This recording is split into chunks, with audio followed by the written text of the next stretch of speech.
Looking for an easy option for equipment or plant hire? Hire Power NT staff of over 40 years experience in the territory and are now located in 3 convenient locations. With quality customer service and extensive product knowledge, why would you use anyone else? You'll find us in Yarrawonga, Winnellie and Katherine with the latest, most up-to-date equipment for the local tradie and DIY enthusiast. Call us today for all your equipment and plant hire needs. We've got it, or we'll get it. The 2022 Shannons Insurance NTE Series is back with a new challenge, all thanks to our series sponsors. Shannons Insurance, Pecky's Performance and Dyno Tuning, Paul Mansell Photography, NP Style Signage and Graphics, Auto Inspections and Road Services NT, West Oz Roof Restorations, Hire Power NT, Pool Guys Adelaide, Pool Drive, and Madicap Media.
Hello and welcome everybody to round number 3 of the Shannons Insurance NTE Series. It's fantastic to be back, and what a race it was last week when we had 2 wins from 2 for Jack Widdus, but we're back here, round number 3 from Watkins, Glen, and we'll get it all underway very shortly. As you can see, we've got a bit of a session already up and running. Our TCR cars are first. I'm joined in the commentary box by Daniel Leet and Tegan Peck once again. Good evening, great to be back.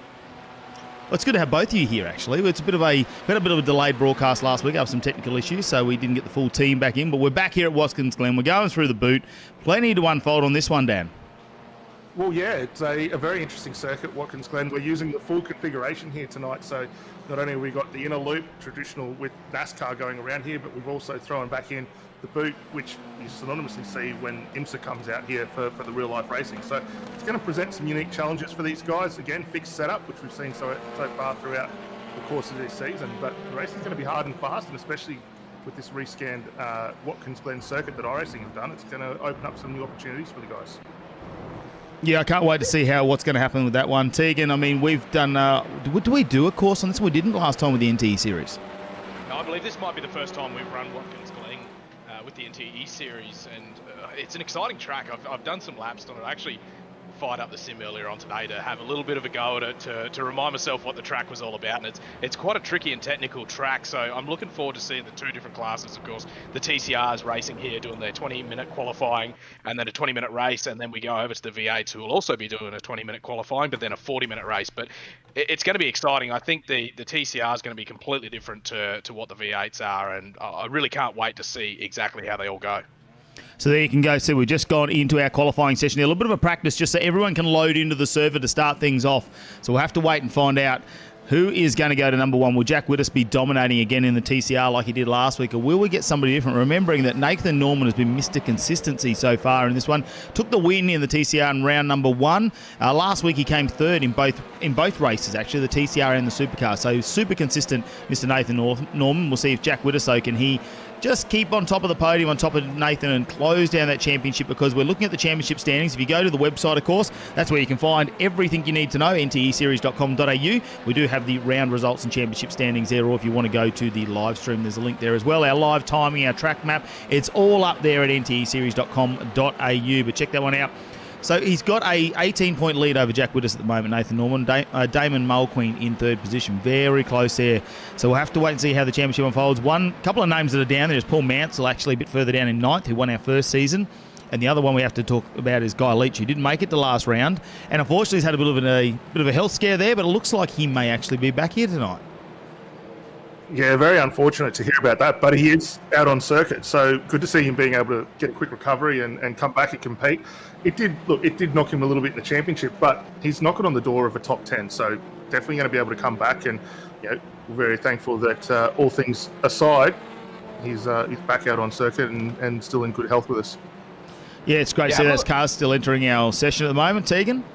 Have a look at the series points. It's fairly big gaps between the top three. So you got 18 points between the top 2 points, and then about 50 points back to third, and then there's nearly 100 points back to fourth place. So it's quite a big gap here that's been opened up over this. Of course, as we talked about in earlier rounds, to get all your series points, you have to enter both races. You can't just enter the TCR or you can't just enter the V8. You have to be in both. So you really need to make sure that it's all important and you make them count. I'm quite happy to see Cullen Gear up as far as he is in 6th place currently in the overall point standing. He had a hell of a first round. He was involved with a racing incident in race number 1 and race number 2 of round number 1, which of course came to us from Phillip Island. So it's great to see that he's been able to claw back at those all-important points and still sit up as high as 6. He's still someone that I think I'm going to watch throughout the 2022 series. Yeah, you're right there.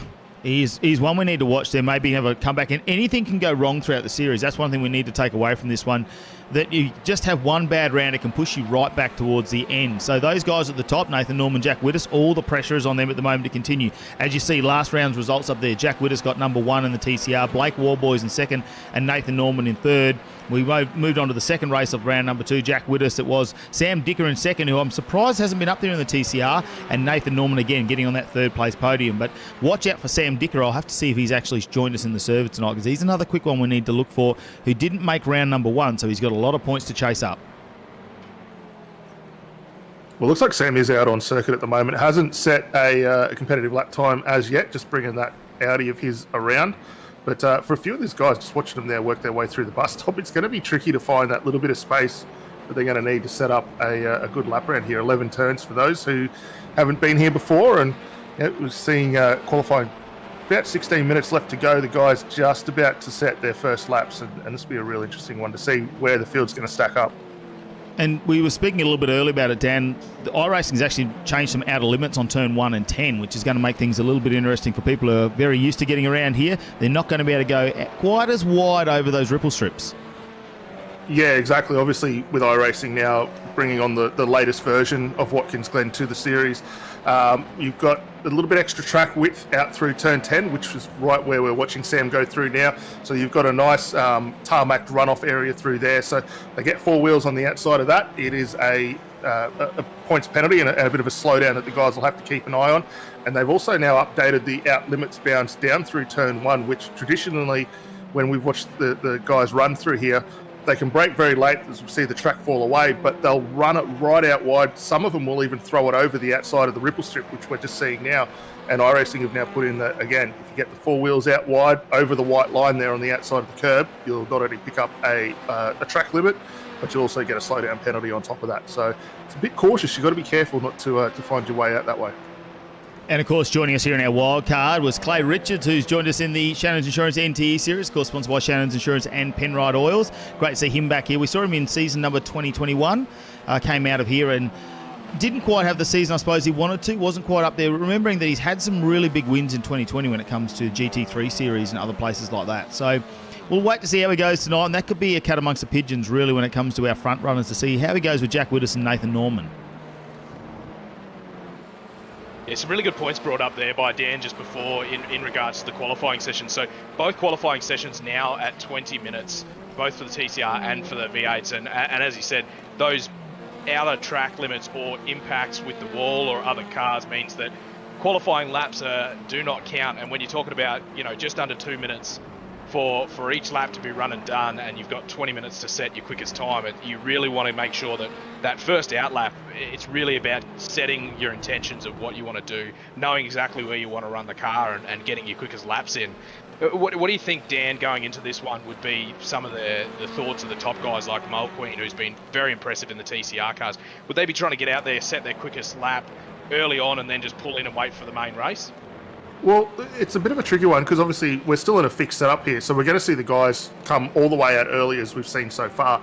But it's about running through the fuel that's in these cars. You lighten the fuel load on, you stick a fresh set of boots on with about 5 minutes to go, and you go and bang in your best lap you can right at the very end of the session. But you're right, as you say, it's nearly 2 minutes a lap around here. So if you make a bit of a mozza of your hot lap, that's 4 minutes down the drain. And when we're talking about a 20-minute session here, it doesn't afford you a lot of opportunities to get those laps in. And when you talk about the fixed setup, obviously that means that when they start the main race, they have a certain fuel load that's on the car. Does that also count for qualifying, or are they able to set a lighter load? No, it'll be a fixed setup across the whole thing. So fuel will be capped at a particular point. The guys will just go out as it stands, bank in the laps there. We just see a car off in the inner loop. They're just going to exit back to the lane.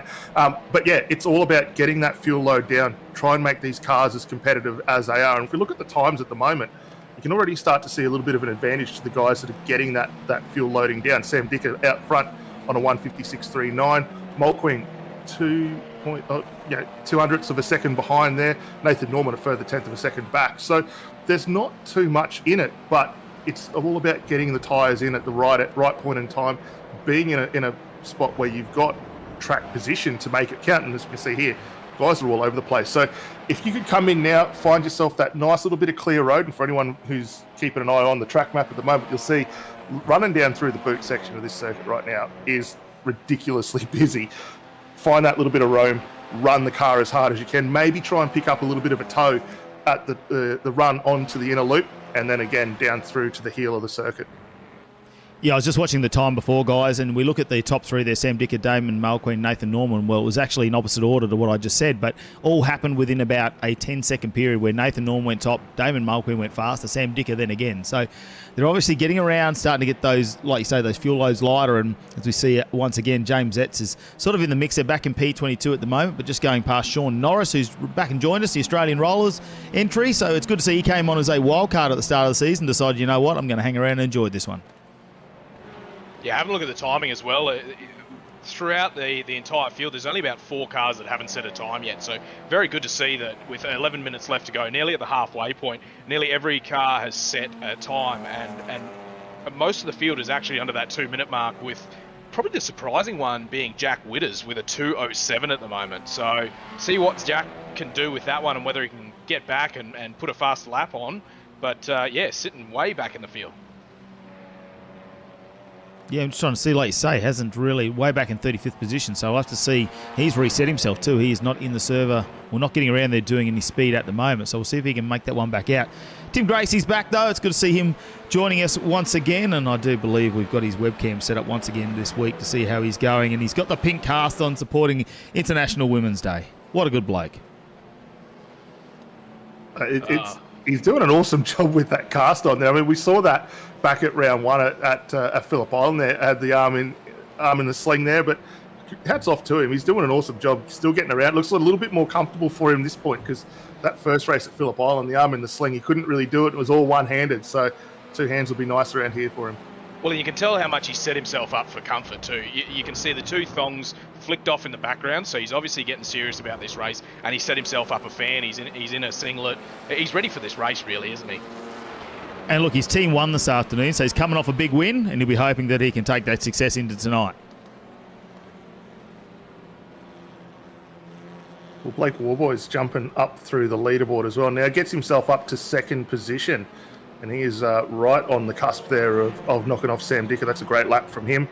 Nathan Norman coming up as well. So we did see Mulqueen in the lane just a moment ago, getting a fresh set of tyres on that car. So expect the pace from him to pick up. Blake Warboys, Ray Oliver Clay Richards and Tyrone Anderson all in the lane at the moment.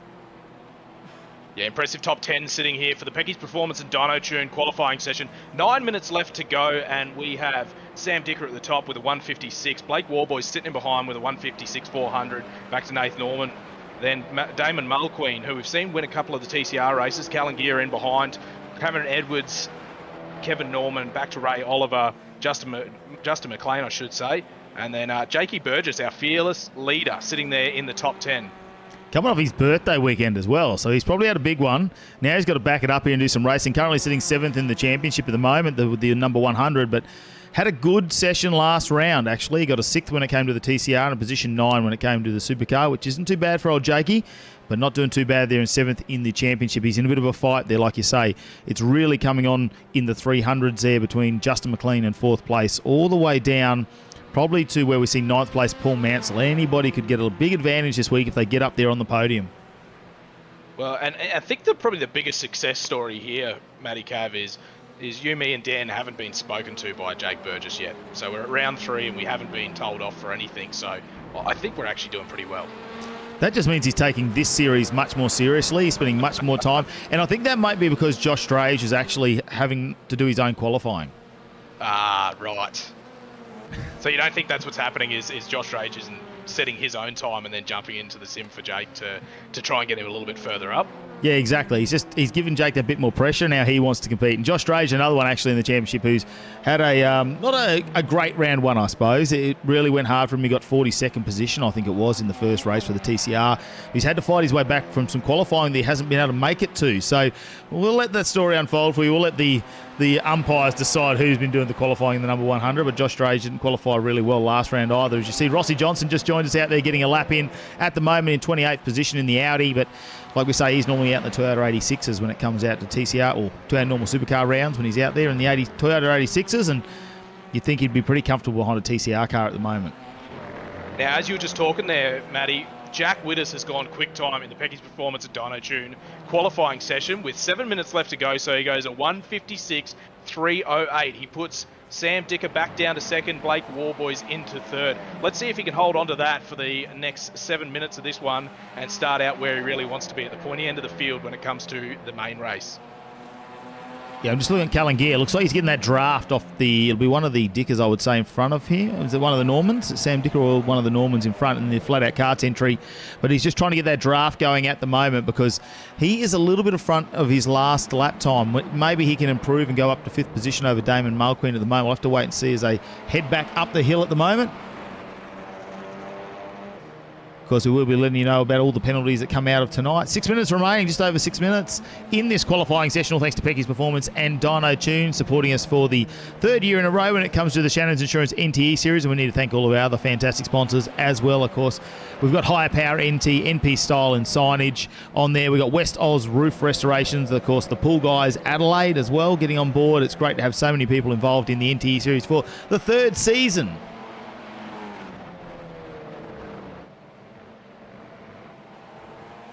Now, lads, I missed out on round 2, so I didn't get to see all of the action. I got to know, did Tommy Orton continue on his form with doing after-race burnouts in any of the sections? Yes, he did perform an after-race burnout, and we did also let everyone know that our mystery round, next round number 4, will actually be going down to Winton Motor Raceway. So when we head down there, I believe the boys have found the secret entrance to the burnout pad. That would be the main thing they'd be practicing, wouldn't it? It's number 1 for those guys. I mean, it's not always about winning. Sometimes it's about keeping your sponsors happy and just getting the airtime.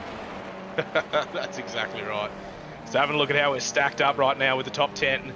We've got Jack Witter still sitting at the top of the tree, Sam Dicker in behind him, Blake Warboys in 3rd, back to Nathan Norman, Damon Mulqueen in 4th position.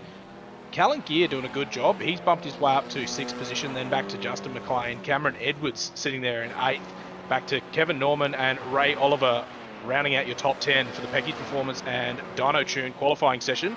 6 minutes remaining of this one. Just having a look, Sam Dicker out there really wants to get that P number 1. I know he'll be happy to be starting alongside Jack Widders, but on the wrong side of the track to where he'll want to be. Very competitive. We know how he goes in the karts, whether it's teaching kids, whether it's working on the karts, or whether it's racing himself. So he'll be wanting to get the flat-out karts entry out of Western Australia. Sam, we know he does a bit of travel when the COVID situation is not around, he likes to get around and do quite a bit of racing around the nation. But this time, though, he's back in the sim. He might be waiting for his teammate there, help him out with a little bit of a draft, maybe. That's the other thing you got to look out. Do we get a bit of teamwork going on when it comes to this race, just to help a few people out? I'm just trying to see where Paul Mansell is at the moment, because I have not seen his car flash up on my screen. Currently down in 19th position. His best lap time out there, a 157.53. A little further back behind them, actually, he's just made that a little bit better. He's now into 17th position. Guy Leach sitting there down in 21st position, a 157.55. So the two teammates a little further down than probably where they'd like, because we saw them come out of the gates very, very strong at Phillip Island. Yeah, we did see them come out at Phillip Island. It's surprising to see them struggling, maybe the setup of the car. Remembering we are in a fixed setup situation when it comes to the NTE series. So maybe just not quite suiting their driving style. Well, quite possibly. I mean, we did sort of touch on that at Phillip Island as well, is these cars, especially with the fixed setup, they're not going to suit every driver at every circuit that we go to. And I think, for what we saw at Phillip Island worked quite well for those guys. They were very, very quick out of the gates. A little bit slower down tonight, but still plenty of opportunity to come back through in the race. Good to see everyone joining us out on the social media as well. Make sure you put your comments in, because we will be talking to you throughout the stream. It's great to have everyone joining us once again for the NTE series. All of our viewers who are watching wherever you may be. Hopefully you are watching us live and not on the replay. And beer from Zenic. Yes, of course, it's always good to have a beer while you watch a broadcast like this. Have a good night. We like to be a very sociable broadcast. Neil Woodburn currently 18th position. You see him come around the new look Honda, the Civic Type R. Hasn't been the car been up the front. I suppose the Audis have been the dominant car when we come to the TCR series so far. And the more dominant car out of everybody up there on the podium. Haven't done too many laps between the cars, actually. I've only been in the Audi, not the others. Well, yeah, I'm much the same. I've not gone out and purchased the other two models yet. But we've seen Mulqueen being very, very competitive in the Hyundai Elantra that he's in there.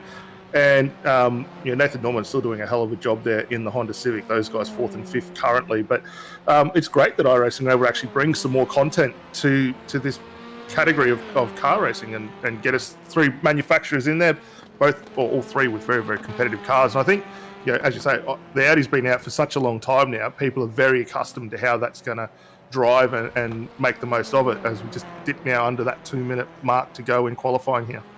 Nick Sutton up on our screen, supported by High Power NT, of course, great supporters of the NTE series. But I just noticed a little bit of netcode there, and I know he's had to get his computer rebuilt in the last 2 weeks since we've had our little break. But he has been working hard in the background there, because some issues there with his gear, and I just know that flicking in and out doesn't seem to happen to anyone else. So I think, unfortunately, that might be at his end, and I hope that does not happen to him again tonight.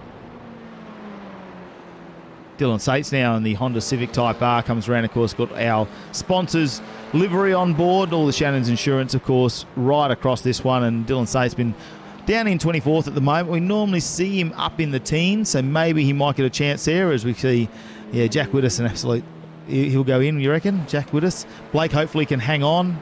Yeah, Warboys has a steering wheel plugged in tonight. At least it's zip tied down. There we go. There's a bit of info coming in from our live stream there. Everyone who's watching us out there. Can't wait to see what else you've got to say here tonight. Sam Dicker still sitting up the top, though. Sitting in second place at the moment. Jack Witter still number 1 there at the moment. Seems to be pretty comfortable there, guys. I haven't seen him do too many laps. No, he's set a really, really good time there so far, but I don't know, looking at the laps that he's putting through at the moment, not going to be on the pace to pick that one up there. It's not any green sectors from what I'm seeing on the timing and scoring there. So, yeah, and then he just runs it very, very wide there. So that might actually be the end of his lap with the off track at the end. And we'll see him just step to the side there, let his teammate through. No impedance at all.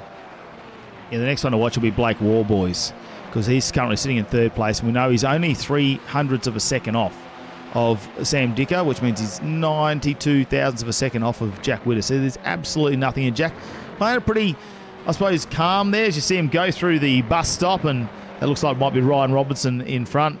He's just Ryan Robson jumping over the curbs. There it was in the Audi. Really pushing it hard through that one. That's going to slow Blake Warboys down, though. That's not going to help him when he comes to this qualifying lap. No, he almost needed to have that one just jump out a little bit earlier and let him fire through. So it looks like the final car in with a chance to set a lap will be Michael Gore, who's just working his way down through the inner loop there. They just got over with a couple of seconds to go in this qualifying session. So there we go, in the pit lane. Checkered flag is out, so they'll only get a chance now to finish, a couple of minutes to finish the lap that they are on. Very important for those that got over. Half the field have already dropped out, so that means they have got their checkered flag up. They are in pit lane already. Just waiting to see Blake Warboy still in this one. Damon Mulqueen, what can he do in the background? Yeah, just keep an eye on him. I wonder if he maybe just picked up a small bit of a draft there. Don't think it would have helped him too much, however. Time's pretty consistent at the moment. So if you follow us on our live timing, if you want to go to nteseries.com.au, you can follow that out as Damon Mulqueen goes across.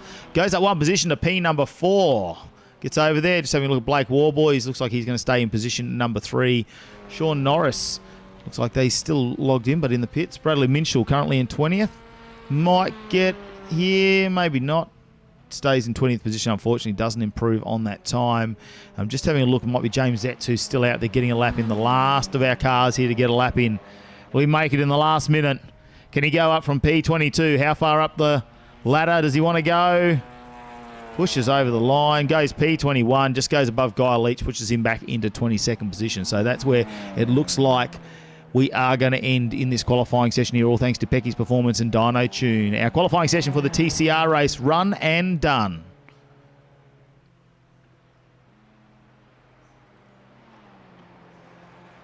That was a really good session there. Just having a look at the top 3 positions.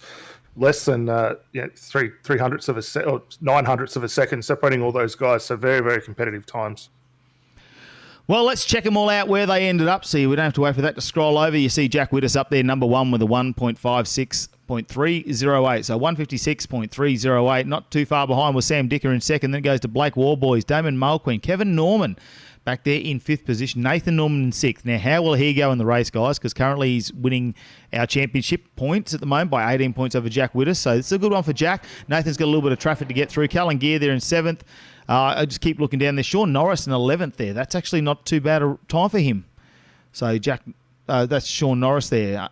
Darren Crosby in 12th position. Well, Jake Burgess back in 13th. So he's coming off the back of a big weekend. He's hurting there tonight. Tommy Orton all the way up in 16th position. That's not a bad one for him. 157.248. And I'm just having a look. Clay Richards back in 19th. Our wild card. Paul Mansell just got in front there in 18th position. Bradley Minshall in 20th. James Zetz in 21st. We saw in the moment, just got past Guy Leach. Rossi Johnson back in 23rd. Dylan Saints in 24th. Michael Gore in 25th position. Tyrone Anderson 26th. Daniel Norris 27th. Ryan Robson back in 28th. Nick Sutton, let's see if the computer can hold in tonight. 29th position. Richard Borello in 30th. Mitch Treslecki. Timmy Driscoll. Stephen Kennedy. Mark Peck in 34th. Shane Newens 35th. Tim Gracie 36th. Michael Ladder in 37th. So it looks like we've got 37 cars making it into the server tonight. So that's what they are for qualifying, guys. As it looks like we will have our little break in between, a chance for the drivers to get out there. They've got 4 minutes now to go round and just, they can either take a break or they can get out and do a couple of laps. What we might do is just grab a couple of words from our fantastic sponsors here at the Shannons Insurance NTE Series. Looking for an easy option for equipment or plant hire? Hire Power NT staff have over 40 years experience in the Territory and are now located in 3 convenient locations. With quality customer service and extensive product knowledge, why would you use anyone else? You'll find us in Yarrawonga, Winnelli and Katherine with the latest, most up-to-date equipment for the local tradie and DIY enthusiast. Call us today for all your equipment and plant hire needs. We've got it, or we'll get it. The 2022 Shannons Insurance NTE Series is back with a new challenge, all thanks to our series sponsors. Shannons Insurance, Pecky's Performance and Dyno Tuning, Paul Mansell Photography, NP Style Signage and Graphics, Auto Inspections and Road Services NT, West Oz Roof Restorations, Higher Power NT, Pool Guys Adelaide, Pool Drive, and Maddicap Media.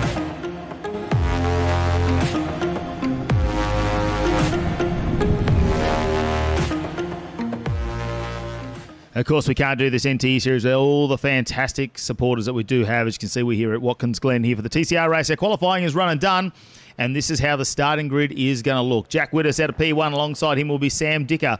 Then it's Blake Warboys in second row with Damon Mulqueen alongside in position number 4. Kevin Norman and Nathan Norman will round out row number 3. Row number 4 is going to be Callan Gear and Justin McLean alongside each other. Row 5, Cameron Edwards and Ray Oliver. Row number 6, Sean Norris and Darren Crosby in the Honda. Nearly got that one wrong. Jake Burgess and Michael Arkidis in row number 7. Row number 8 will be Dean Powell and Tommy Orton. Neil Woodburn and Paul Mansell will be on row number 9. Row 10 is going to be Clay Richards taking on Bradley Minchell. Let's see how the start goes from the back there. James Etz and Guy Leach will be on row 11. Row 12 will be Rossi Johnson and Dylan Sates. And we go to row number 13 with Michael Gore and Tyrone Anderson. Row 14 then Daniel Norris and Ryan Robson. Nick Sutton and Richard Borella will be on row number 15. Row 16 is going to be Mitch Strzelecki taking on Timmy Driscoll. Row 17, Stephen Kennedy and Mark Peck. Shane Newens and Tim Gracie are going to be on row number 18. And there we go. Michael Ladder will be there on the last row. The last car to get started. We'll have to wait and see how that all unfolds, guys. But, of course, it's going to be a fantastic TCR race here at Watkins Glen. Let's check out what the conditions are going to be as we have a bit of a race preview come up for you. 5.41 kilometres, 12 turns to get around there, Dan. And like we see here, it's already taken us out of our little session there at Watkins Glen. With our qualifying session, but it's very tricky, I think, as they go down the chute and as they go into that toe area. We talked about those outer limits earlier where we turn on turn number 1 and turn number 10. If we go too far out on those areas now, iRacing is going to give you a penalty as well, and we're going to see some of those happen, I think, tonight, and that could change a few positions as we go down the order. Yeah, definitely. We'll have to keep an eye on that, and as always, too, it's a very cold track out there, 19 degrees. So far, so it's great for racing. It's not so good for a front-wheel drive TCR car to build tyre pressures. So we're going to see these guys with a fair bit of understeer early on in the race. But once that builds up, the racing will be hard and fast. But yeah, the run down to turn 1 with 37 cars heading down there is going to be very, very tricky. And as we detailed in the track walk that we'll do later on in the series, in tonight's broadcast, the road falls away from you through to turn 1 there. So if you get the entry quite a little bit wrong, it's going to push it out wide. It's going to open the door on the inside for someone to have a run up through the S's and maybe down the back straight there. But if they get it right, the big braking moves down and through the inner loop are going to be fantastic to watch. Well, we need to talk about a couple of things that happened in round number 2. Of course, Josh Rage got our drive of the day, started P38, went up to P18 in the TCR race, and P36 up to P7 when it came to the supercar race. So Josh Strage, our driver of the day, got the $25 iRacing credits, all thanks to Auto Inspections and Road Services NT. So he got himself a few credits there. We'll have to wait and see how he ends up in this one. I'm just trying to actually have a look where he has ended up with Josh Strage. He was a little bit further down, probably not where he wanted to be on the start. And we'll have to wait and see if he can work his way back through the pack again. It's not what you want to be doing. You don't want to be starting down the back and trying to do all that hard work to make it up the grid. Also need to thank all of our people who are involved as well. We've got Shannons Insurance. Don't forget, you can win yourself a Corvette and an Indian Scout. If you're an eligible Shannons member, make sure you get on if you want to get your insurance policy and check it out. Go and check them out, Shannons Insurance, 134646. Just looking here as they start to get on the grid, Jack Widders is going to be on the front row with Sam Dicker alongside, Blake Warboys and Damon Mulqueen just in the back, waiting for the lights to come on. It's not too far away from getting started. 20-minute race here. Yellow lights up, we're about to go. Race about to get underway. Lights are on. There we go, the smoke as they take off. The green flag is out and he's waving furiously. We take off down the track here. Turn number 1 though. Here it is, Dan. What's going to happen? Well, they're 4 wide on the entry down here. The first 2 rows get through wonderfully clean there, using a little bit of road on the outside. Everyone else, though, further back, working their way through very, very nicely there. Although I did think I saw one car just having a bit of a moment on the exit up through the S's. So it's a really good start for all of these guys. Starting to find their way into a bit of single file action. Widders just ahead of Dicker there. Dicker just trying to go on the outside. It's not probably the spot where you want to be. Blake Warboys, Nathan Norman just coming in behind to help out as well. There we go, just gets over the curb a bit. Here we go through the bus stop section. This could get hairy. Oh, they don't do it too bad. Pushed out wide though, is that Callan Gear? Steve Kennedy off track. Oh no, you won't want to be seeing that one. That is that you just don't want to get pushed wide there at the moment. That's the last thing you want. Yeah, definitely. Unfortunately for him, we did have a couple of guys jump back into the lane. Tim Driscoll is in the pit lane there, so a bit of an incident for him. Steve Kennedy's gone back in there as well. Tommy Orton, unfortunately, didn't take to the grid tonight, so he missed out on a fantastic start. That puts him down and out of the race tonight. And here we go. Look at that. Blake Warboy is under a fair bit of pressure there from Kevin Norman. He's stuck between the two flat-out cars entries. Just needs to hold on that one. Went wide out in the grass just before, as we saw.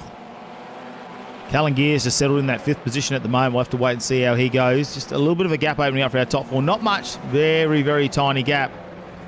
Nick Sutton in the pits as well, so hopefully some issues. Shane Ewan's very early with a DNF. Hopefully there's no issues there. Nick Sutton, let's hope the PC holds in tonight. Might have a little bit of a look further down the field, see how they're going. Well, guys using plenty of runoff area through turn 10 there. They've got to be cautious on that one. We'll pick up those penalties as we go. We did hear just from Tim Orton as well. Fortunately, he got booted out of iRacing, so I think he's trying to work his way back in, but we may not see him take the race tonight. Paul Mansell up to 17th position at the moment, so he's gained himself a couple of positions. Sorry, he started out at 17th. He stayed there at the moment. We're looking to work his way forward in the cool drive entry. He's got himself Jake Burgess just in front now. Jakey's down 3 positions, so not the great start he wanted. Clay Richards has had a ripper, though. 3 positions already from Clay Richards in the Shannons Insurance Penrite Oils entry.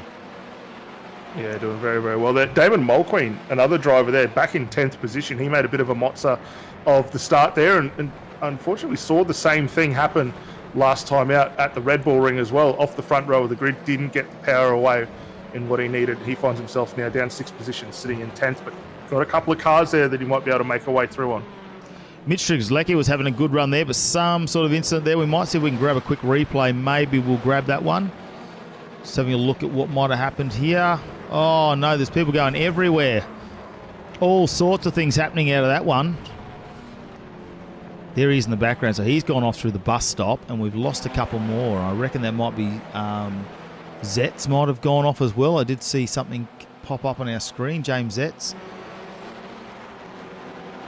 Yeah, and I wonder if Guy Leach was involved in that too, because he's now down in 31st position, down 9 spots. Yeah, not coming up. He might be down in the pits actually as well. So, oh no, there you go. Look at the amount of damage hanging off that car. So he's definitely been involved in something. Yeah, and I wonder if that was the car we saw just getting airborne right at the end of the bus stop there. Could be another one up 4 positions. Ryan Robson at the moment, 4 positions gained already. Good for the young gun. Just holding on the back though of Daniel Norris and Bradley Minshall. Looking for anything to get past actually. Looking for a bit of open air where he can put the nose in there. As Minshall seems to be in a fight there. He goes back. Daniel Norris, Ryan Robson gets him this time as they go down the straight. Nice run onto that one. He got a really nice drive there. Might see a change of position there just as they work their way back through. I think he's just held that. But Tyrone Anderson, another one of the drivers, having a relatively good run, up 7 spots from where he started. And right behind him at the moment, that's just trying to look at James. Actually, it's Neil Woodburn just ahead of him that he's we're looking back at. He's James Zetz. James Zetz on this one. Tyrone Anderson the lead there, and look at that. Just closed it up to 0.08 of a second.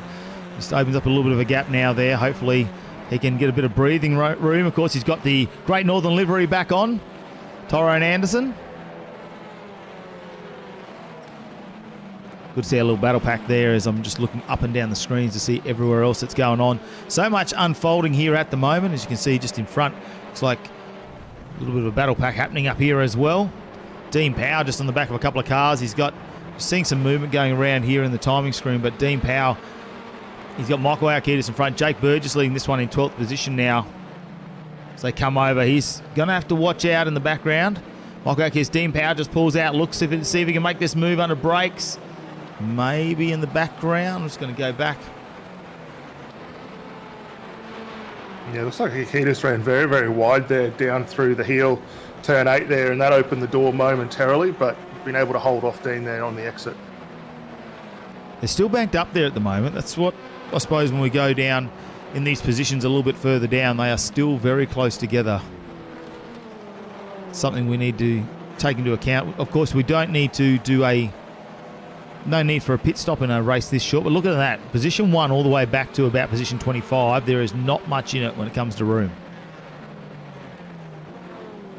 No, not at all. And it only takes one of those minor little slip-ups to see yourself fall a few spots there. Sean Norris doing very well in the car at the moment. Gained 1 spot up into the 10th position there.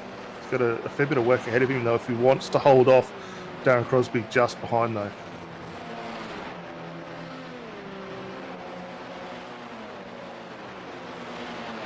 Yeah, Sean Norris there moving up into P10. Can he hold on to it this time, though, as they go under braking? Crosby's going to hold on to that one. Norris back to a P11.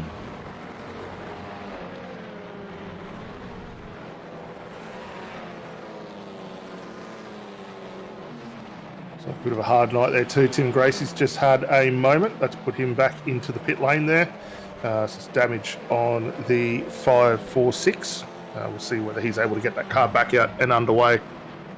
Got lucky there. We just got to see Cameron Edwards very, very sideways there, flashing the lights. Managed to gain control, but lost a position to Ray Oliver. Goes back to position number 9. Yeah, did a great job to hold on to that one, really, didn't he, Matty? It got very sideways, and as you said, opened up for Ray Oliver to slip on through and get his way up into that, just outside the top 10 bubble. Oh, sorry, he's up to 8th, I should say. Yeah, I'm just getting on board now. Nathan Norman, our championship leader. He's stuck in this little bit of a pack. There's 6 of them there. Jack Wittes leading, Sam Dicker, Justin McLean, Kevin Norman, Nathan Norman and Blake Warboys. And just, it's only going to take a slip up from one driver, but they're looking a lot more comfortable in the TCR cars coming to this round number 3 at Watkins Glen. Yeah, and I think for these guys, it's going to be difficult. The TCR cars, they're really waiting for that slip up. But when you talk about the V8s, it's going to be, you know, a lot more power to the ground, and you can get very skatey through Watkins Glen, and it'll be interesting to see whether we see, you know, a bit more contact between some of the cars, or whether they can keep it together fairly well. And I think it's going to be really great to see whether the battle packs are just as tight in race number 2 as what they are right now. Yeah, he's just not catching, unfortunately, on Kevin Norman. The brothers just in front. I know how much of a battle they like to have out when it comes to go-karts, and they're going to continue this on, but it's Blake Warboys at the back. Look how close he is, just looking. Maybe he can make a move. Can he split the 2 brothers? Get a 2 for 1. As they head through this bus stop section, you grab a little bit too much curb. We've already seen people can unsettle the car, either sends them straight off the side or lifts the wheels up. Very hard, though. They come around this big sweeper, though, the outer loop, down into the chute.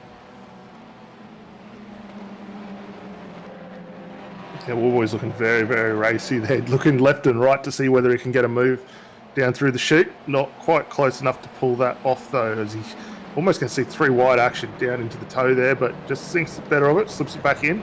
He's just got to float this car through it, and Watkins is such a momentum circuit here, and with the TCR, with the way that it drives, it's all about getting the flow and trying to maintain it. So see what he's able to do. He brings it out wide, tucks it back in late. He's just showing the nose there ever so slightly to try and unsettle him. Well, we've almost got Callan Gear on the back of this one too, so we could almost go into a 4-car battle here and see exactly how far behind Callan Gear is, because he's not too far off the back there, only just under 0.4 of a second, almost down to 0.3 of a second now as they head back all the way from Kevin Norman, Nathan Norman, Blake Warboys and Callan Gear, just hanging off the back of this little battle for 4th position at the start, all the way back to Callan Gear in 7th position. Our top 3, though, have just opened up a slight gap there over Kevin Norman, just giving themselves a little bit of room here at the moment. You can see them just up ahead.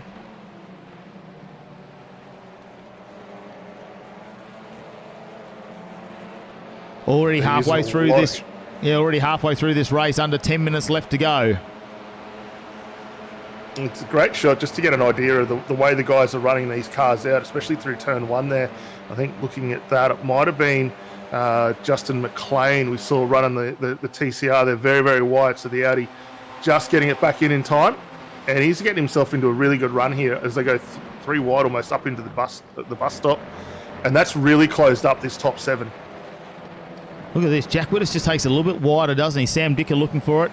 They follow him through. You really need to be careful with the car in front. If you get off the line you're very comfortable with. As the brother goes alongside, here we go. They're going to go side by side on the outside, though. It's going to be Nathan Norman. Blake Warboys might get the run here on the inside. Oh, no, contact made. Contact made. Let's have a look at that one again. Nathan Norman. This one, they came out. It just comes along. Oh, there it is. Spins the car around lots, and I'm just trying to see if Blake Warboys rejoins this one with not too much damage.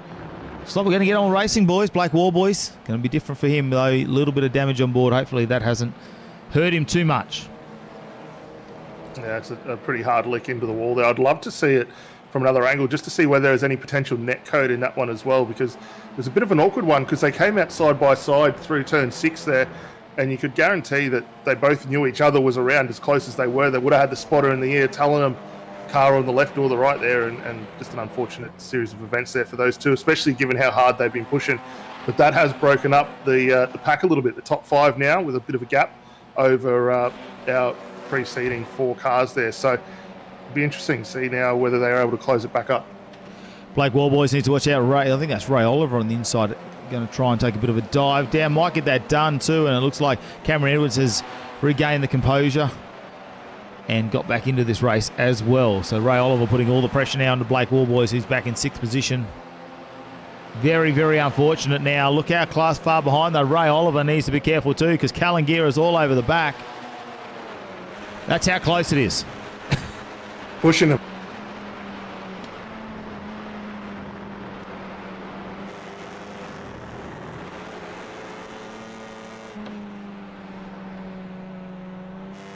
So, we didn't see this one either. Mulqueen now down into 18th position. He's dropped a further half a dozen spots there. So we'll keep an eye on what's happened now. I think that might have been potentially racing incident for him on lap 3. So a tough start to this round 3 event for Mulqueen there.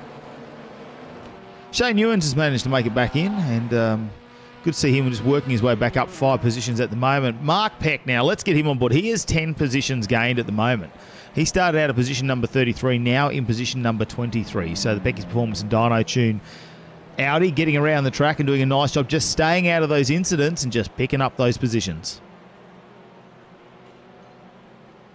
He'd be pretty happy with that. He'd have his best flip-out socks on.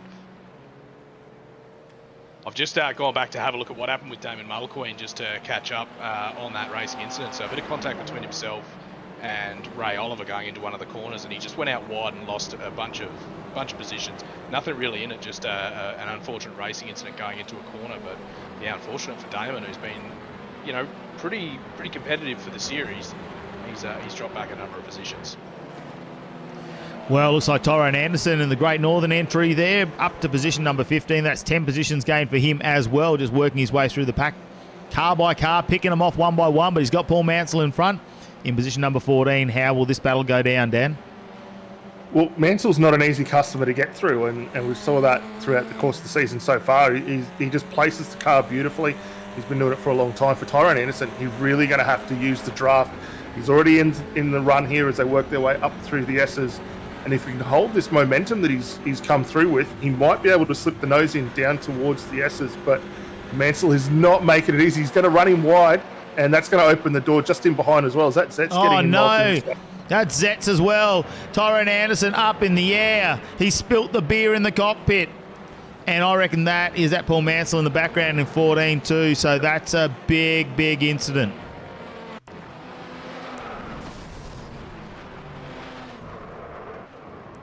Might see if we can go back again. Just before the braking zone by the looks of it, where they were almost getting to 3 wide there. So Mansell's gone right over to the right-hand side, and he's just squeezed the guys back. And that's a big hit for all 3 of those guys to be involved in. Oh, Mansell nearly got collected again on the entry to the bus stop. Just having a look at James Zetz there to see how he goes through, because it looks like he regains back into the race. So he's lost a number of positions, but doesn't look like it's going to affect him too much. Yeah, very unfortunate there for Tyrone Anderson. Probably one of his series best performances this far. So, yeah, very unfortunate to be caught up in that one with Paul Mansell and Zetz. Hopefully we'll be able to get back onto and keep some sort of composure going into the V8 race, because as we know, it's all important to get it in for both of them. What it's allowed, though, some of our very, I suppose, consistent racers that are a bit further down the pack, like Mark Peck, Ryan Robson, they just pick off another position in what's been an impressive run for them. 11 positions now Ryan Robson and Mark Peck have gained. So just keep getting out there, stay out of those incidents, get the laps completed and get yourself some points in this championship. Yeah, so having a look at the race control report, which is updated live. So it appears that race control deemed Paul Mansell as the cause for that one, and he was going to receive a drive-through penalty for that one. But Paul has actually disconnected from the server this time around. So also in the report that he's left the race, so no drive-through there for Paul Mansell. So very unfortunate for the three of those drivers being caught up in that racing incident. So I've been very impressed with these top three at the moment. The gap between all of them really hasn't blown out too much at all. It's maybe just fallen a fraction in favour of Jack Widders there, but for the majority of this run so far, the first 15 minutes or so, the gap's only been down at around 0.3 of a second, and looking very, very good. They're all going left and right, trying to break that little bit of a draft. You have a look through the onboard here of Justin McLean. He's got really the best bird's eye seat here to see any potential option open up for him. He's right on the back door there of Sam Dicker coming up through turn 8. Just seeing in the background there, Callan Gear going very, very wide. We speak about where we can get some issues there, I suppose, going too wide, gets himself some incident points. Not too good. He's going to have to watch that. Doesn't want to push it too wide at all. But you're right, he's right on the back of Sam Dicker. Can he get himself a position there? Sam Dicker's just dropped off the back of Jack Widders this time. And look how close he is to the Sam Dicker Motorsport Audi just in front. See the beautiful Shannons logo under the rear wing, having a bit of a wiggle. Sam makes sure he tries to put him off, covers off. Justin McLean tries to go around the outside. Dicker, though, gets the job done. Pulls it down, a little bit of a wiggle under brakes. Goes wide. How does McLean go? Can't get the run. But that's one of those points in turn number 1, Dan, where I think we could see something happen from race control. Yeah, definitely. He went it right out wide. But again, got to be cautious on the way in through the brakes there. Exactly the same thing as we saw only a lap ago with Paul Mansell and that being involved in it. The guys are going all the way out to the left side of the circuit and then bringing it back onto the racing line under brakes there. They're going to need to be careful not to be caught moving too much throughout the course of this one. But that's now brought Dicker back up. He's right on the back door there of Jack Widders again. He got a nice run through the inner loop. Who we got? Justin McLean, though, has fallen a little bit further back now. He's got Kevin Norman and Callan Gear right back involved in this one now. Yeah, I really want to go to another race here because I know there's plenty more going down the pack, but you know how close this is. I'm just going back to Ray Oliver's just moved up into seventh position, and you can see he's right at the back. Now, Blake Warboys is in front. He's opened up a little bit of a gap. Then it goes Darren Crosby, and right behind Darren Crosby is Jake Burgess, Sean Norris, and that's Cameron Edwards just in the background trying to recover from that incident earlier.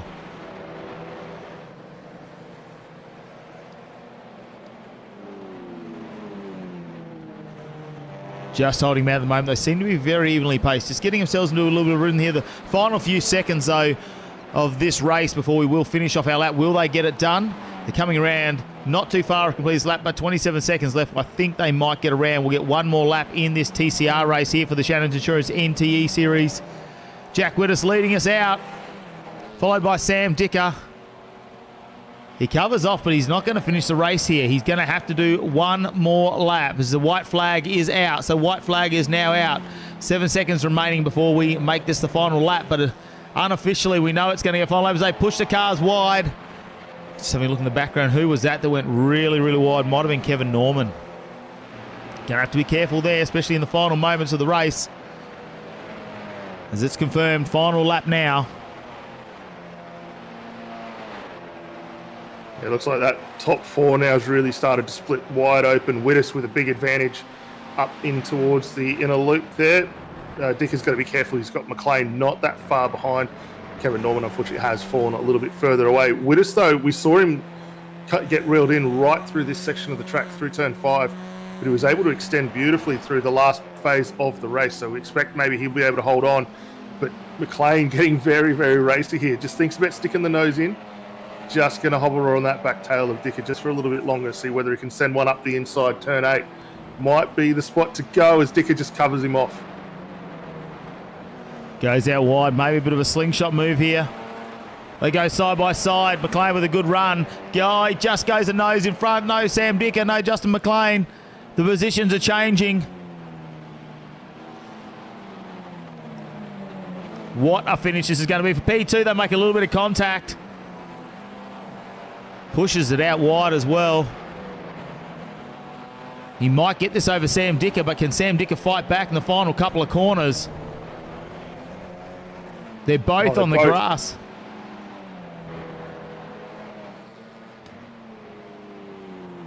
It's looking good. Going to hold on to this one. The real battle right for second and third at the moment. McLean down the inside. That's going to be cautious. It's going to open the door there potentially for Dicker as Widders gets across the line first. Great result from him. And it's almost a photo finish for our two, second and third. How good is the race with this one? Callan Gear's not too far behind. Ray Oliver's right beside him. They're all coming over the line now. Michael Alkitis just getting over in another bunch there. Clay Richards, Damon Mulqueen back in 14th. Dean Powell. As you can see there, it looks like that's where it's going to be. Might grab a couple of words from our fantastic sponsors. Looking for an easy option for equipment or plant hire? Hire Power NT staff of over 40 years experience in the Territory and are now located in 3 convenient locations. With quality customer service and extensive product knowledge, why would you use anyone else? You'll find us in Yarrawonga, Winnelli and Katherine with the latest, most up-to-date equipment for the local tradie and DIY enthusiast. Call us today for all your equipment and plant hire needs. We've got it, or we'll get it. The 2022 Shannons Insurance NTE Series is back with a new challenge, all thanks to our series sponsors. Shannons Insurance, Pecky's Performance and Dyno Tuning, Paul Mansell Photography, NP Style Signage and Graphics, Auto Inspections and Road Services NT, West Oz Roof Restorations, Higher Power NT, Pool Guys Adelaide, Pool Drive, and Madicab Media.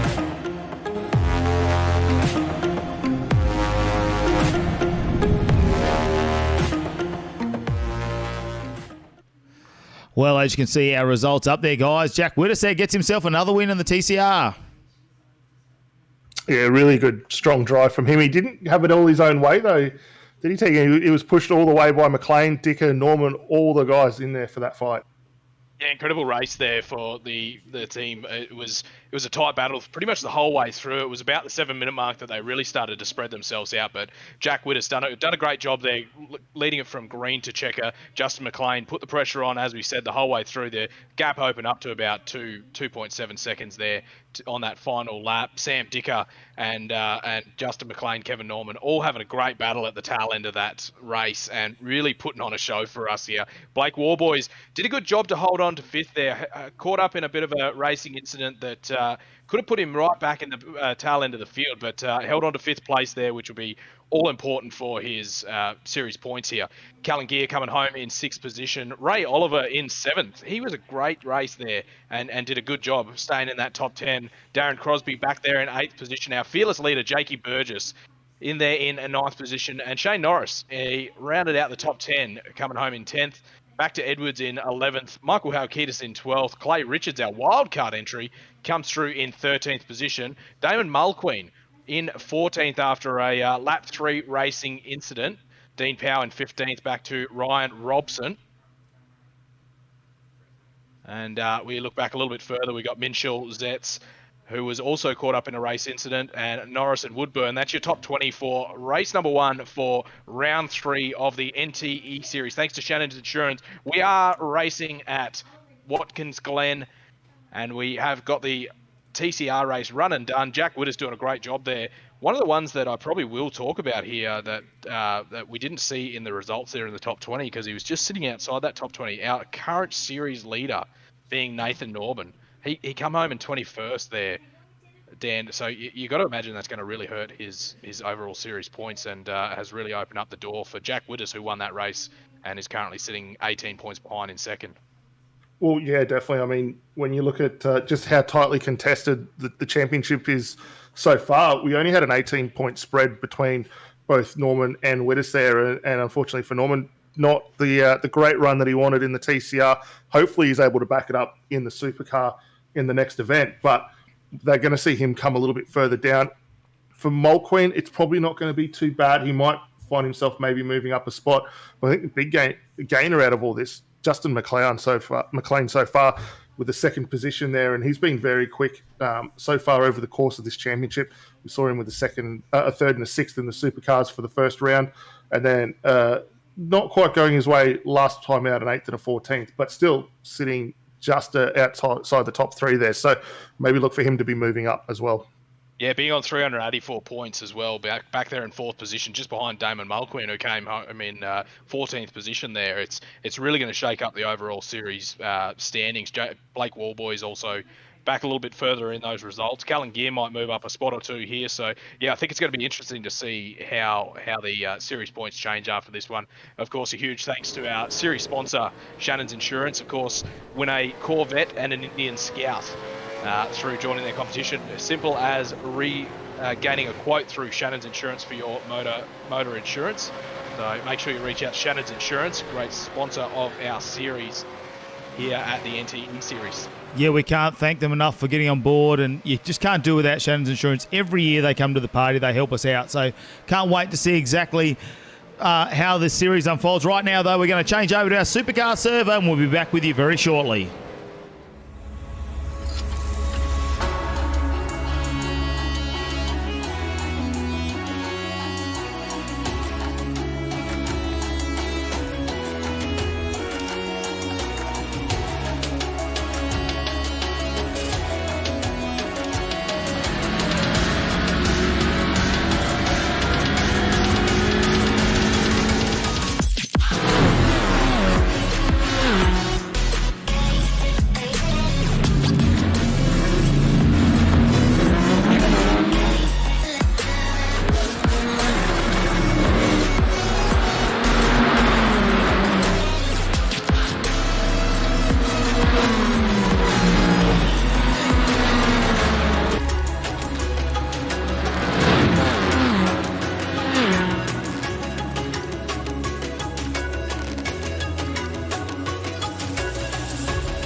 Looking for an easy option for equipment or plant hire? Hire Power NT staff of over 40 years experience in the Territory and are now located in 3 convenient locations. With quality customer service and extensive product knowledge, why would you use anyone else? You'll find us in Yarrawonga, Winnellie and Catherine with the latest, most up-to-date equipment for the local tradie and DIY enthusiast. Call us today for all your equipment and plant hire needs. We've got it, or we'll get it. The 2022 Shannons Insurance NTE Series is back with a new challenge, all thanks to our series sponsors. Shannons Insurance, Pecky's Performance and Dyno Tuning, Paul Mansell Photography, NP Style Signage and Graphics, Auto Inspections and Road Services NT, West Oz Roof Restorations, Higher Power NT, Pool Guys Adelaide, Pool Drive, and Maddicap Media.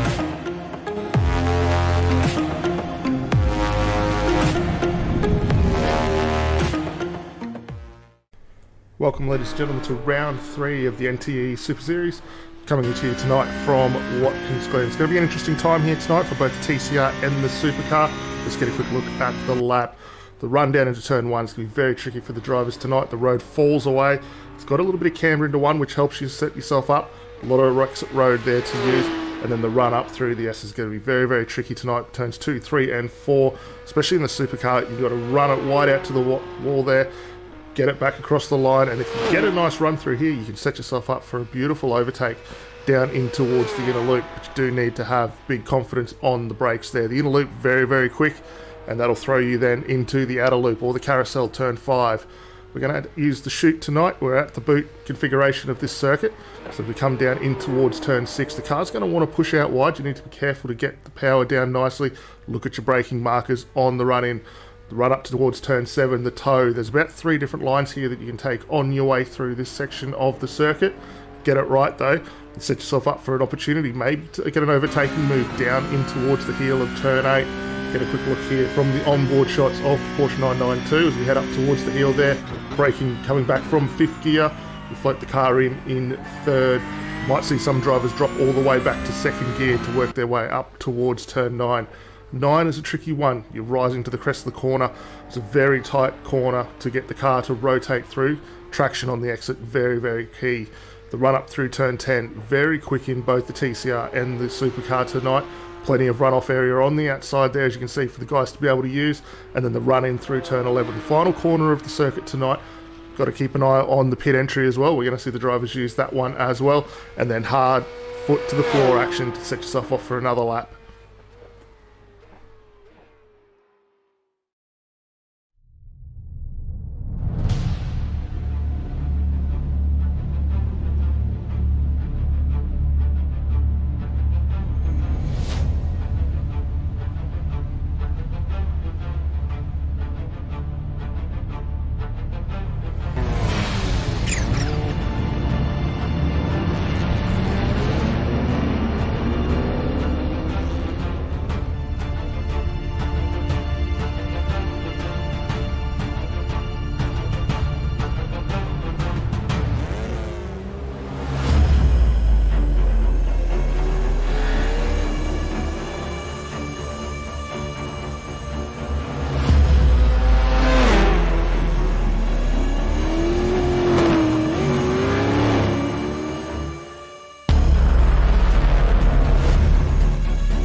Please welcome our motorsport chaplain, Adam Bergen, to say a few words. Almighty Heavenly Father, all good things come from you and we are thankful for them. We thank you for the opportunity to race online with friends, old and new. Thank you for the people that have made this possible. Help us not to take for granted the good things in life, but to pause and appreciate them. We thank you for the progress that Keelan is making and continue to pray for peace and patience for the Peck family. We also bring our government leaders before you. Guide them as they make decisions that impact on our lives. As we pray every round, be with the drivers, officials and spectators as they participate in this event in different ways. May they be filled with joy as they spend the next few hours together. We pray these things in Jesus' mighty name. Amen. Ladies and gentlemen, please remove your hats and be upstanding for the Australian National Anthem.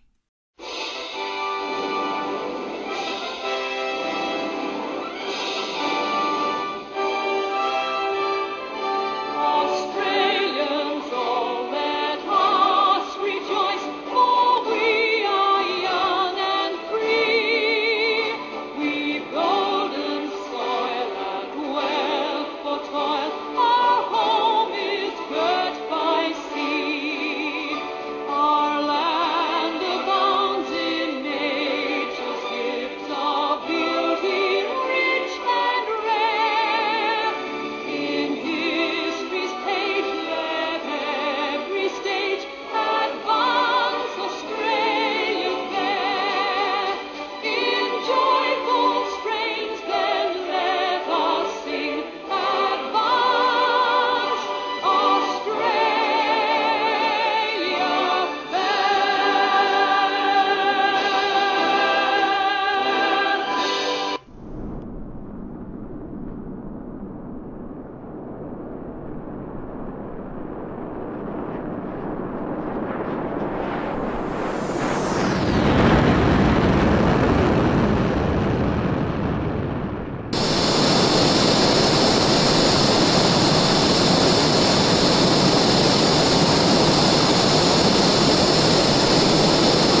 Well, welcome back to the Shannons Insurance NTE Series. I'm Matt Kavanagh, joined by Daniel Eaton, Tegan Peck in the commentary box. It is the Pecky's Performance and Dyno Tune qualifying session now for the Supercars, the second race of the night, guys.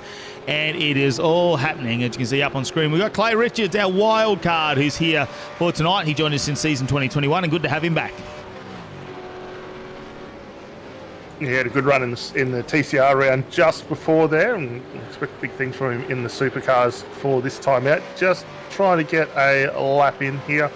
Currently in 21st position, hasn't. Oh, what's he got? He's got a 1:52.52 on the board. Fair way off the pace at the moment. We'll see our top guys, Damon Mulqueen, 1:46.2. So plenty of life left in the circuit for him to gain and get up the pecking order a bit more.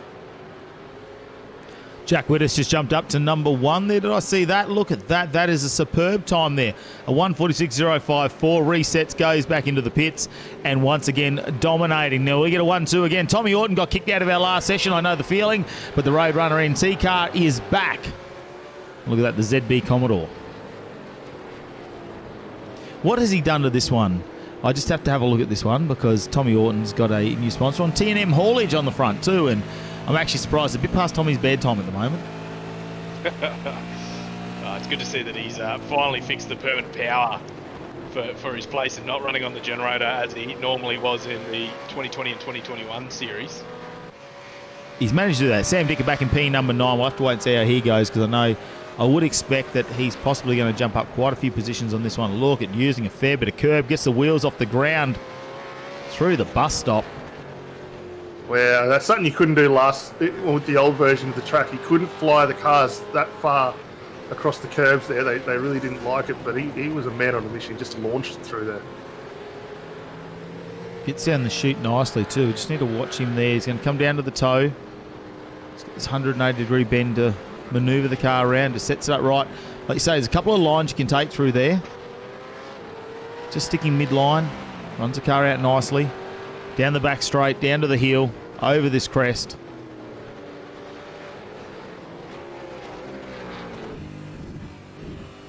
You can see how much the car moves around. Oh, look at the steering there he's got to do. Try and correct the car as it comes out. Turn number 9. And this is a horrible corner through 9. You've just got to wait so long to get back on the power.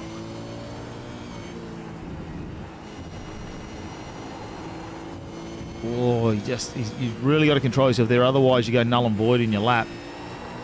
Oh, look how much steering input in there.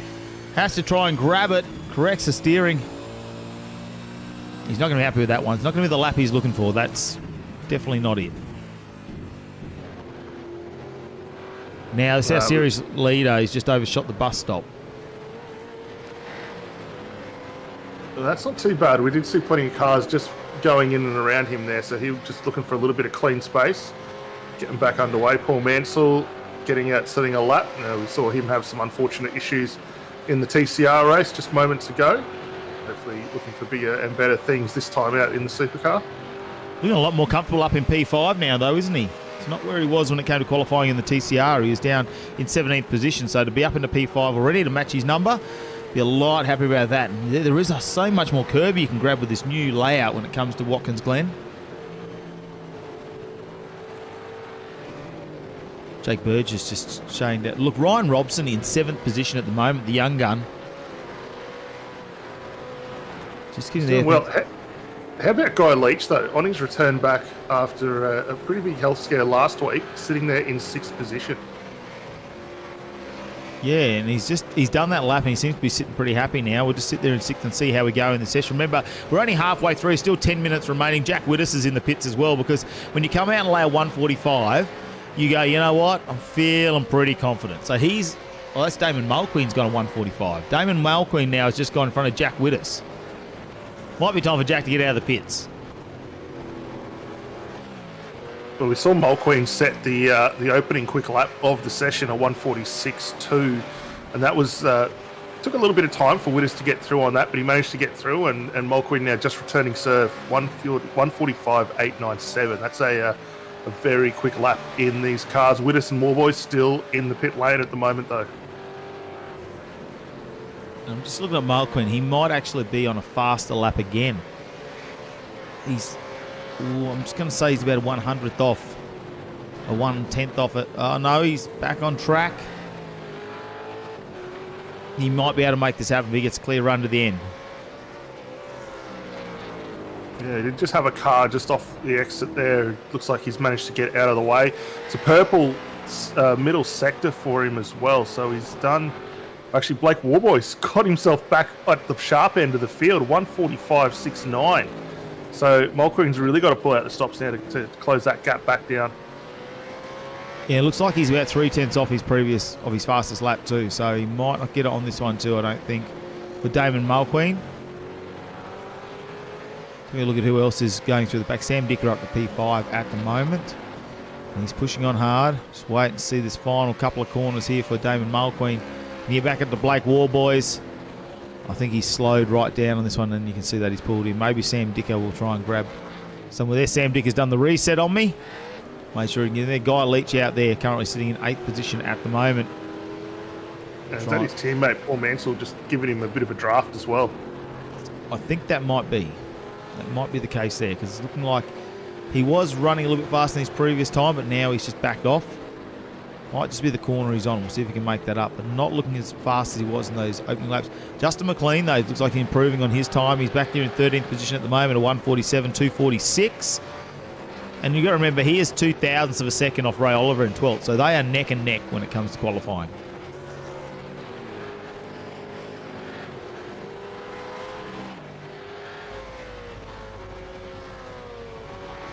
Waiting as he goes across. What can he do?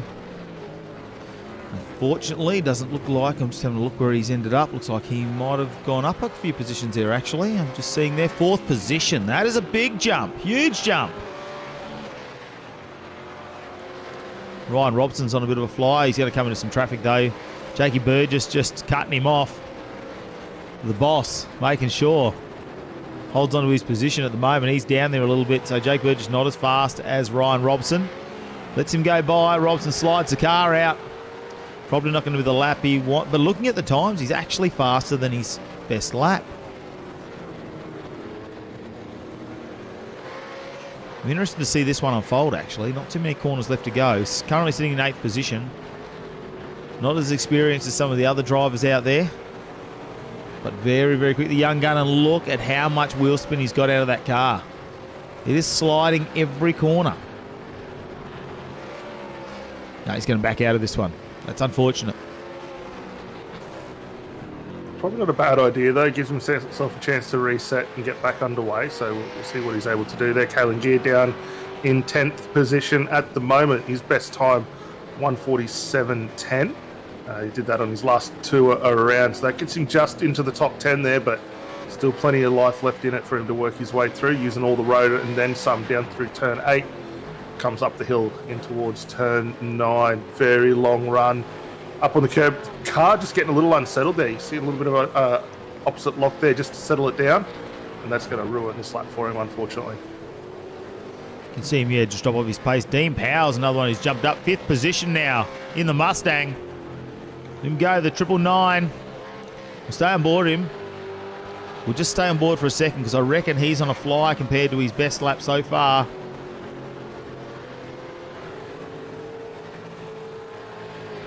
Getting around. He's sort of been hovering around, hasn't he? Hasn't quite got on the podium, but he's been looking fairly ominous, I suppose, in the field. Oh, no. He slides the car out. Big power slide there as he comes out of the corner. Not exactly what he wanted, but he's still improving on his time. That's what's strange to look at the timing boards at the moment.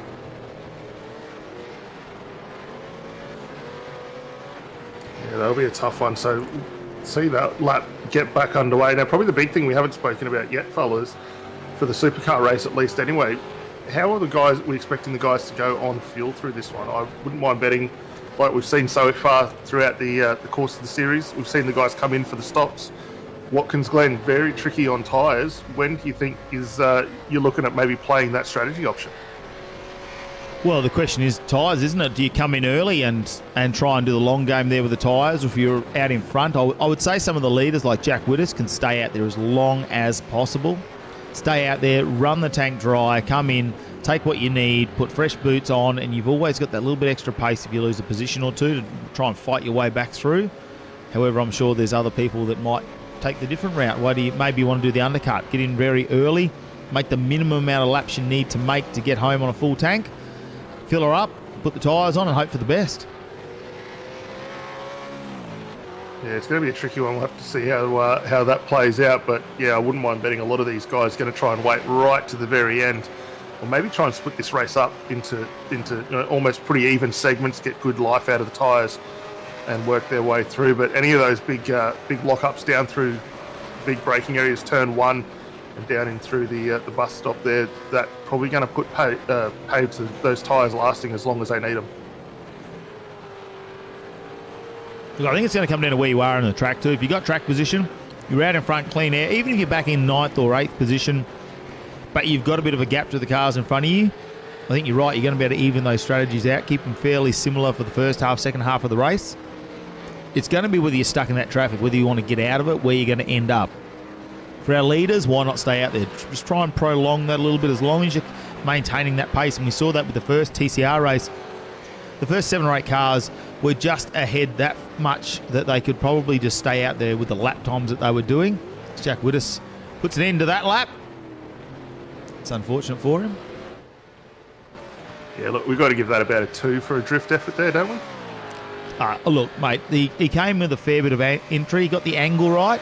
Unfortunately, probably didn't initiate the corner early enough. Here we go. The next one's going to be Nathan Brown there in the WK&P car. Had a suspension all over the side of it for this week. It's getting around at the moment in 24th position, Nathan Brown, but this lap's looking like he is going to improve on that. He just needs to hold on to it. Maybe he can make a number of positions. He's just been pushed back one position by someone who's moved up.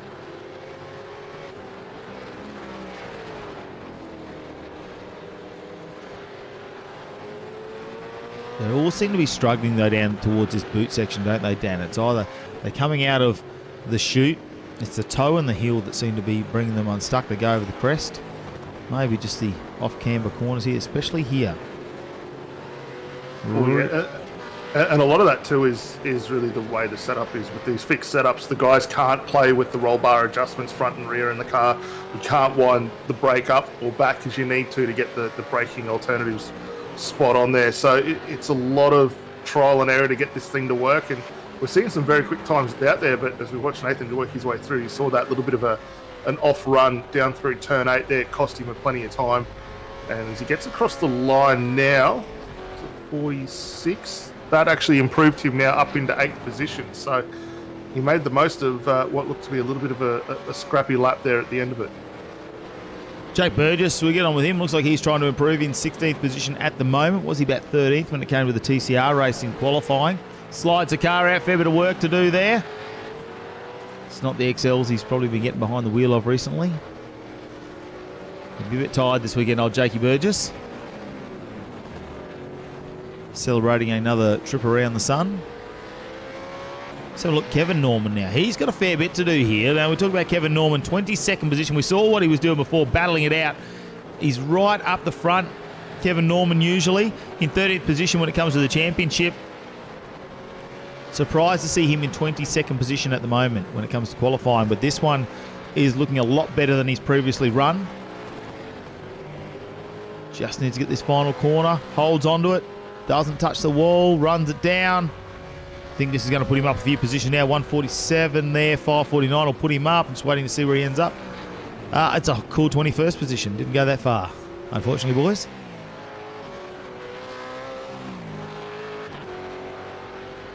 Let's have a look here at Kevin Norman working his way up through the S's there. See whether he's able to continue on. Guy Leach managed to get his car there up inside the top 10. I'm just trying to pick him back seventh up. position. Yeah, 7th position. He's gone back into the pit. So so that's a great lap from him. We saw him just outside the top 10 there and finding his way through. Paul Mansell now on the 10th position bubble for the top 10 there. So a little bit of work left for him to do. But again, another one of those drivers back in the pit lane also.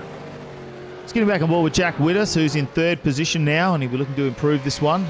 Looks like we are on our final bit of the qualifying lap too, so the time has run out for this one.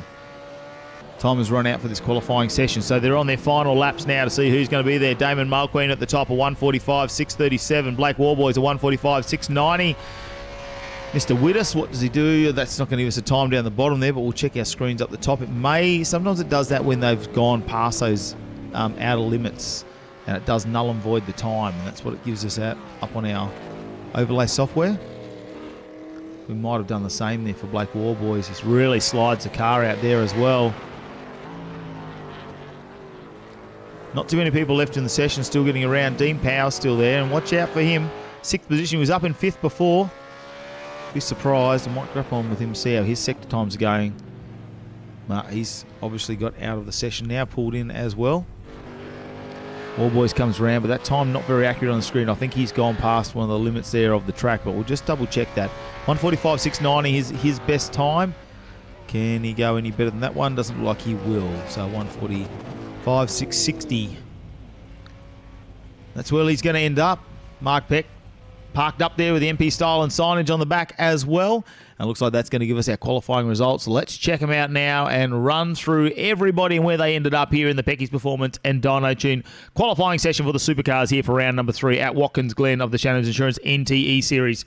Damon Mulqueen, 1:45.637, not too far behind Blake Warboys and Jack Widdus in 3rd, so he's going to be starting off the 2nd row alongside Sam Dicker. What a fight that's going to be to the first corner. Justin McLean and Dean Powell is in 5th and 6th, then it goes back to Guy Leach, Callan Gear, Nathan Brown and Paul Mansell rounds out your top 10. Darren Crosby in 11th, Ryan Robson in 12th, Nathan Norman in 13th, Stephen Kennedy in 14th. We're going to see Tommy Orton in 15th. Jake Burgess in 16th. Sean Norris in 17th. Ray Oliver 18th. 19th will be Tyrone Anderson. Daniel Norris will be in 20th. Clay Richards back in 21st. Kevin Norman. That one's a surprise to me, Dan, to be back in 22nd position. Dylan Saints in 23rd. Rossi Johnson 24th. Michael Alkitis 25th. Neil Woodburn 26th. Mark Peck in 27th. But we'll see if he can make another 11 positions on this one. Bradley Minchell in 28th. James Etz in 29th. Richard Barella in 30th. Cameron Edwards in 31st. Shane Newens will be back there in 31st, then in 32nd. Mitch Drizlecki in 33rd, Nick Sutton 34th, Timmy Driscoll 35th, Michael Latta in 36th, and of course then we do go back. Michael Gore's back in 38th. Race Control's come out and done a lap. See, that's what that is. Michael Gore and Tim Gracie haven't put a lap together. So it'd be interesting to see, because they're the two we've got in our webcams tonight, whether they actually make this out. So it's unfortunate not to see them get themselves on the starting grid. We might let them start off the back, and I'm just waiting to see through Race Control with Paul Mansell there quitting out of our last one. Looks like maybe he will stay in that 10th position. Haven't seen anything come through Race Control there. So it's going to be an interesting one, boys. We might grab a quick word from our sponsors, and we're back with you very shortly for the start of the race. Looking for an easy option for equipment or plant hire? Hire Power NT staff have over 40 years experience in the Territory and are now located in 3 convenient locations. With quality customer service and extensive product knowledge, why would you use anyone else? You'll find us in Yarrawonga, Winnelli and Katherine with the latest, most up-to-date equipment for the local tradie and DIY enthusiast. Call us today for all your equipment and plant hire needs. We've got it, or we'll get it. The 2022 Shannons Insurance NTE Series is back with a new challenge, all thanks to our series sponsors.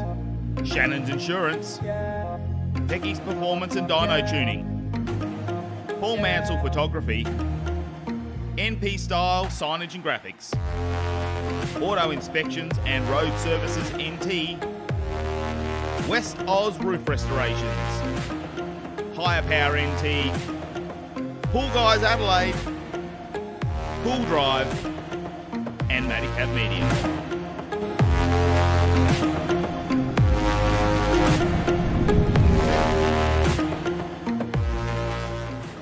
Don't forget, Shannons Insurance. Win yourself a Corvette and Indian Scout. Of course, you can do that if you want to get your eligible Shannons membership. So go and ring them 134646 and find out what you need to do to get in the draw for that. And if you aren't a Shannons customer, best you give them a ring and check things out. Don't forget, we've also get to our website, of course, all the W's, nteseries.com.au. Our live timing's up. You can see the championship standings, track map, everything that's going on at the moment. But we've got some fantastic other things happening, of course. Don't forget, E&K Racing are giving a Darwin Supercars giveaway. One of the 3-day hot passes to the Darwin Supercars on the 17th and 19th of June. We're not paying for your airfares, just if you're there.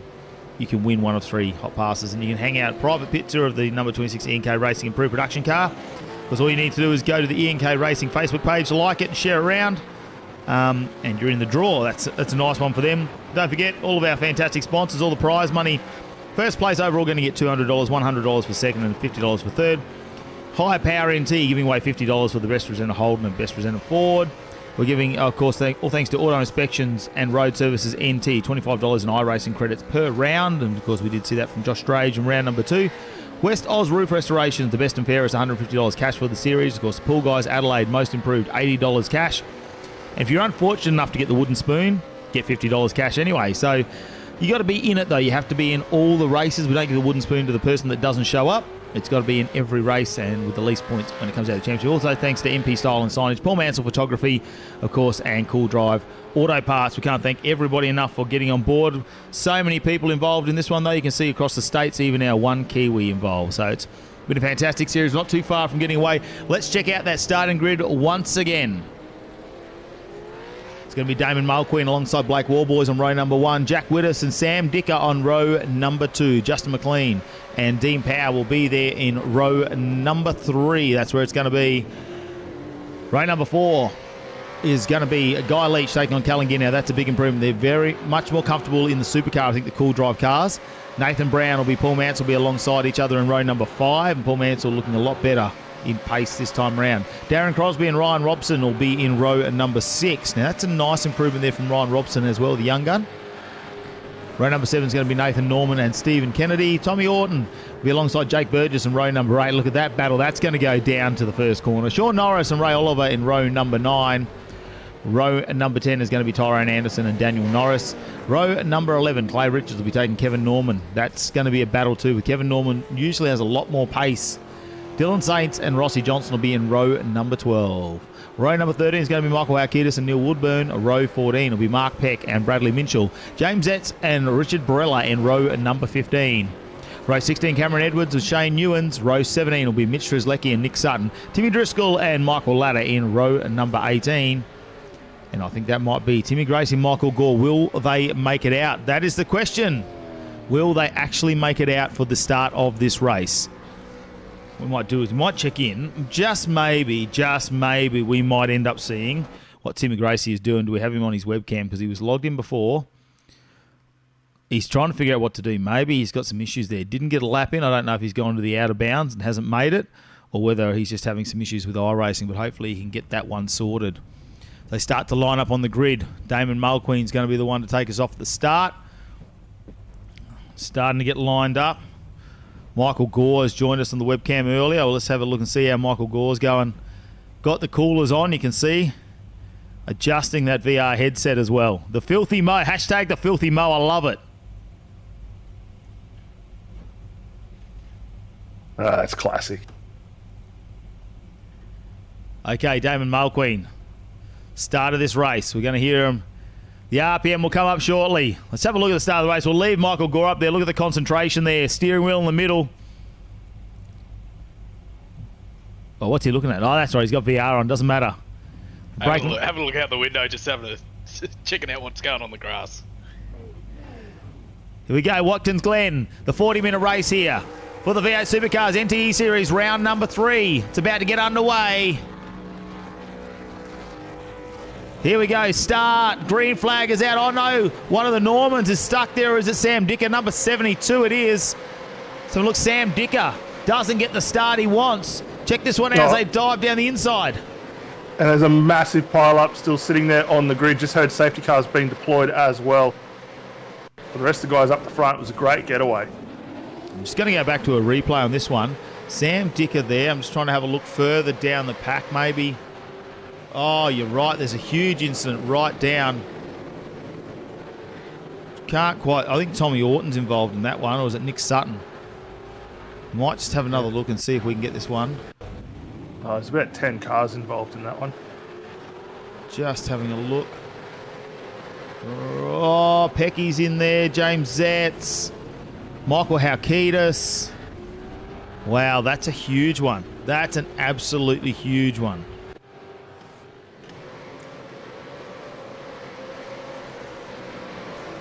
So, Just waiting to see, though, in this one. I have not seen our race control come through and say safety car. No, they've just called it. So safety car will be out. There's plenty of chatter going on the radio at the moment. We've got another car stationary down between the outer loop and the chute there. Looks like that was Clay Rich, so he's just exited back to the lane as well. And safety car out on circuit, just on the entry to turn 2 there. So he'll be looking to gather up the field and get everyone back settled down.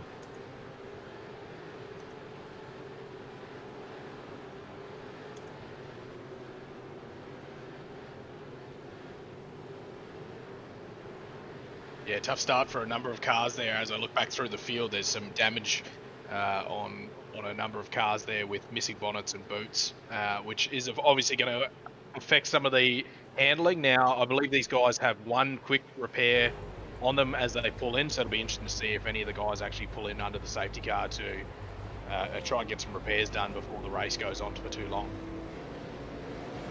There we go. Shannons Insurance Porsche comes out and will hold the field up. The first two safety cars, that huge restart there. As you can see, still got Michael Gore up on our screen. He's probably a bit more content than he was at the start. We were getting a bit excited about everything going out on track because there were some huge incidents there. And look, the event screen has just lit up. I can't keep up with exactly what has gone on. No, there's plenty of action going on. I've just seen 2. So we've got Tyron Anderson, Michael Akitas, Mark Peck, Stephen Kennedy, Neil Woodburn, all in the lane getting repairs done to their cars. Hopefully we'll see those guys back out on track very, very soon. Also looks like Clay Richards and Michael Strzelecki in the lane as well. Yeah, so that's unfortunate. You see a lot of cars down the back there. Nick Sutton was involved in that one. Just trying to see where everybody sort of ended up out of this because there's a lot to unfold at the start of this one. You can see him slowly coming through the bus stop section, or the inner loop as they want to call it. That was a huge start. I was expecting to see a bit of action there from Sam Dicker there, but he just stalled on the start line. And that wasn't the incident, though, guys. That's what we've got to talk about. It was further down the back of the pack where everything sort of unfolded. Mark Peck involved in that one as well. It looks like he's now coming about. He's had the fast repair done, and Michael Halkitis, is it behind him maybe? Looks like it is. They're going to try and get themselves back into position. Might be Steve Kennedy actually there behind him. We get that one right? Yeah, it is. Steve Kennedy's trying to come round as well. And I'm just wondering if that's Mitch Strzelecki at the end. Yeah, trying to rejoin this one. There's still a few to come. Clay Richards has had a tour of the pit lane as well, so it's all sort of happening. Still in the lane for Richards as well. He's been in there for 2.5 minutes now. He's just dropped down and away, so a long way for him to come back around to get onto the back of this train too. Yeah, fair bit of push and shove to get that started. I'd love to get back to the start of this race. I'm just going to try and see what we can do because it all sort of unfolded very, very quickly. We've got to say, though, while you're looking back at that, the top 3 unchanged from the start of this one. So Mulqueen managing to get away from Warboys and Widders. We see a positional gain there for Justin McLean, Dean Power, Kalen Gear gaining 2 spots off the grid. So he's a very good beneficiary of that one. Justin Brown and Nathan Dorman getting 5 off the line as well. So if you guys moving well up through the order there, Michael Ladder up 10 spots, Tim Gracie up 11 after all that settled down. I'm just going to see if we can get something going on here. And can we find this one? Maybe. No, it looks like that's all happened in the background. Mark Peck is one there, though, that's definitely, unfortunately, been on the receiving end of a bit of that. Just going to go back and see whether we can see what happens here. Get a better view of everything that's happened. Try and rewind this one. Goes a bit. Oh, there's so many cars involved in this one. Here we go. We might get a better view of this one here. Let's see if we get on this one. Oh, it's a stop there. That's what it was. Stephen Kennedy didn't go anywhere, and everyone's trying to go around the outside. That's where it's all come unstuck. Yeah, that set off the big one. So we're back to green flag racing now. Safety car is in and the field back underway. David Mulqueen leading the guys off again. There's a car very, very wide there at the back end. I didn't see who that was. Might have been, I missed who that was. But one car firing right off down through turn 1 there. But the rest of the field now single file all the way up the back straight. And we did get a little bit of a word too just before we went live for the races tonight, Matt, that the cars might have a little bit of a trickier time under the draft here, trying to work their way through. They're just getting onto the edge of the gearing limit and hitting the limiters. Yeah, we did hear that, and it's something to do with the setup that we have done throughout the NTE series for this track, and it's going to open up things a little bit. They're not going to walk away if they can get the gearing right. All of them are going to get pulled up, especially through this back section, the back straight area down through the boot. We'll have to wait and see how the drivers contend with that one. Everyone might take it a little bit differently. As you can see there, starting to pan out. Just trying to see whether that was an incident in the background there. There's quite a bit coming up on our screen. Don't want to go away from the race, though, as the race has got underway again. And look at this one. Damon Mulqueen leading us away with Blake Warboys trying to chase that down. Mulqueen using as much of the track as possible. Yeah, he's making that Ford Mustang very, very wide there in the early phase of the race here, but he's not going to be an easy one to pass. We've seen him get these cars pretty well hooked up here, and he's again doing it tonight. Warboys, though, very, very quick in the Ford there just behind Jack Wittes, Justin McLean, the first two of the Holdens on the grid here, and Wittes coming back. He's currently leading the championship by 18 points at the moment. We expect that to grow once this one concludes tonight, but he is right in the catbird seat there, sitting there in third position. Look at Jack Wittes just sitting in the background there. He's not too fussed, Jack Wittes. I think he's just taking it easy. Just needs to get the laps done. Remembering, we're going to look about strategy. With the early safety car is not going to help anyone when it comes to fuel or tyre strategy. Or everyone who's coming to the pits there for that early pit stop, their tyres are going to be nothing at the end of this race. They're going to have to come in again, so it's not going to be an advantage to anyone for any undercut whatsoever.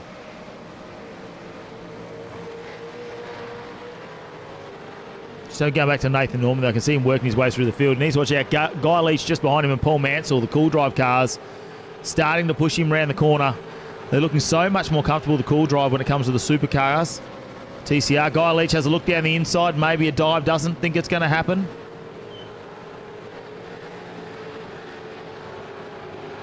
They've settled down at the front as well, haven't they, Tegan? Everyone's just sort of spaced out a little bit now. But what's Paul Mansell going to do? How long will he stick behind Guy Leach? Yeah, it's going to be all important for Paul Mansell to try and gain as many points as possible with this one, because he obviously had the late race contact and quit out of the race, so he's definitely lost some serious points there and didn't really get the best start to the 2022 series as it was, as we just see one of the cars in front of them just go a little bit wide and opens up for Guy Leach to sneak on through, and it looks like Paul Mansell going to have a crack at going through there too. Yeah, a little bit wide there from Nathan Norman, isn't he? He left the door open there for Paul Mansell maybe to put his nose, and it might happen this time round. Trying to get the crisscross done and come back at Guy Leach, but when you've got two teammates, and you're just the meat in the sandwich at this point. Yeah, definitely. And we expect to see a little bit of this going on. The Cool Drive cars working together to make up as many positions as possible.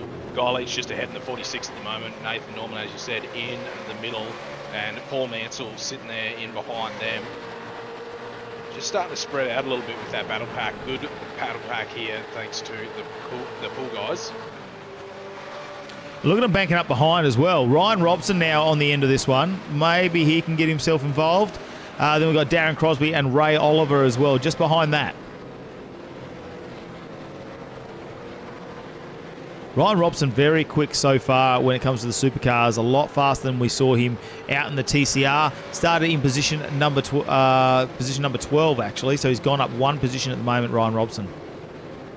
Yeah, definitely starting to see a little bit of that, where some of the guys are a little bit more confident in the TCR cars, whereas some people are really out of their comfort zone and want to be in the supercars and really come under form once they jump in, and some of the guys who are just really good no matter which car they're in. And yeah, it's great to see. And I mean, Blake Warboys, as we talked about, won the opening race here, and we've had 5 races so far, and he's won 4 out of those. So we'll see if he can continue on that strong race form, with Damon Mulqueen just ahead of him in first position, Jack Wittes in behind in third position. Nathan Norman, not really where we need him to be right now, with a bad result there in the opening TCR race here at Watkins Glen.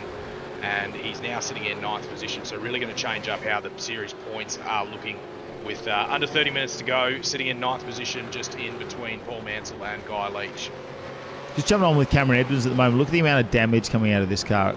He has been involved in some of those. His bonnet's gone, so just interested to see whether he's holding out for that next pit stop for his fast repair or not. It doesn't look like he has toured the lanes as of yet. Fortunately, though, with the way that iRacing have modelled this, little bit of bonnet damage there, not really going to slow you down, unlike it would in the real things. We've seen plenty of these guys get around with boot lids gone, rear wings missing, and still be very, very competitive. So hopefully no major steering damage, and they'll work their way through. Tommy Orton doing very, very good after the unfortunate dropout from iRacing in round 1, up into 15th position. Hasn't moved forward or back yet, just finding station and working his way through. So doing a really good job, just behind Jake Burgess there in 14th. Yeah, Jakey's managed to get past him. Remember, they started alongside each other on the grid from memory as well. So they're alongside each other, but he's got past Tommy. It looks like he's just starting to push his way forward in the number 100 Shannons Insurance ZB Commodore. We'll have to wait and see if he can just make a little improvement there on Ray Oliver, who's just in front. Maybe he can push himself into the top 10 at the moment. Jack Widdis just holding off the back of this one, letting Damon Mulqueen and Blake Warboys fight it out for position number 1. Look how close this one's starting to get now, Blake Warboys. Having a look on the back of the Dr. Epoxy car there, with Damon Mulqueen. Yeah, for someone like Jake Widders sitting in the position he is right now with 27 minutes left to go of this race, letting Blake Warboys and Damon Mulqueen battle it out here for first and second could be really to his advantage, because it is such a fast-flowing track with some unforgiving corners, and if they were to try and make any big moves on each other, as you see that gap just close up a little bit, Jack Widders could capitalise on that and just sneak through. Justin McLean in behind them, and of course Callan Gear in 5th. It could be a tight battle here as the minutes count down. I really like there's not a lot of steering input going on at the moment there for Blake Warboys. That's a nice smooth run there, and they're pulling away from Jack Widders at the moment, which is a bit of a surprise to me. I thought they might have stayed a lot closer there. Jack Widders there just managing to hold on in the background. I think maybe he's playing the long game, not letting it affect his driving style too much. Well, the advantage too for Widders in that position as well is he can just coast and work his way through. He might be able to short stint not only the tyres and save them for later on, but also be better placed when they put the fuel back into the cars to get going. So this is working out quite well. He can let the other two literally punch the hole in the air and just follow suit and hang a rhythm. So what are they, 0.5 of a second or 8 tenths covering the top 3, and then we drop back further 3 seconds to Justin McLean and Callan Gear. So fair bit of breathing room, and while the guys are just pacing themselves, putting the laps in, they're going to continue to probably see that gap extend more. It's once they then get to the last 5-10 minutes when they get the elbows out and the fisticuffs start to come in, that we're going to see them possibly fall right back into contention with the rest of the drivers out there. Now, a bit further back in the pack, Paul Mansell is under some extreme pressure from Ryan Robson. They were just going through one of the corners, and Ryan Robson was right on the tail of Paul Mansell. And I think he might be having a look to make a move here. Power moved his way forwards ahead of Paul Mansell there, and Paul just dropping off with, we can see it now, Ryan Robson putting some good pressure on, trying to get a move and make his way forwards and get into that top 10. Yeah, and don't count out Darren Crosby in the background too. He is not too far behind. It's only going to take a slight mistake there from either of those two as Paul Mansell puts a wheel out on the outside of the curb there. That little bit of sausage curb there, if you drag the wheels over, that will really unsettle the car. We see a lot of guys go sideways at that point, and opens up the door then for someone like Mr. Crosby there in the background just to take 2 positions. He's right on the back. Look how close he is to Ryan Robson. Gets the draft up, pulls down the outside. Robson, he holds him off there, holds his line, gets through the bus stop nicely. Mansell slides the car a little bit. Tyres might be starting to go off on the back. Yeah, it gives you a really good indication just how hard it is to go around the outside there into the bus stop and make that move stick. So for what we saw there from Ryan Robson, just positioning that car down towards the inside, holding the line and giving himself a little bit more room to work with. But it's going to be tricky there. Looks like Mansell just getting a little bit of breathing room, however, as they work their way through.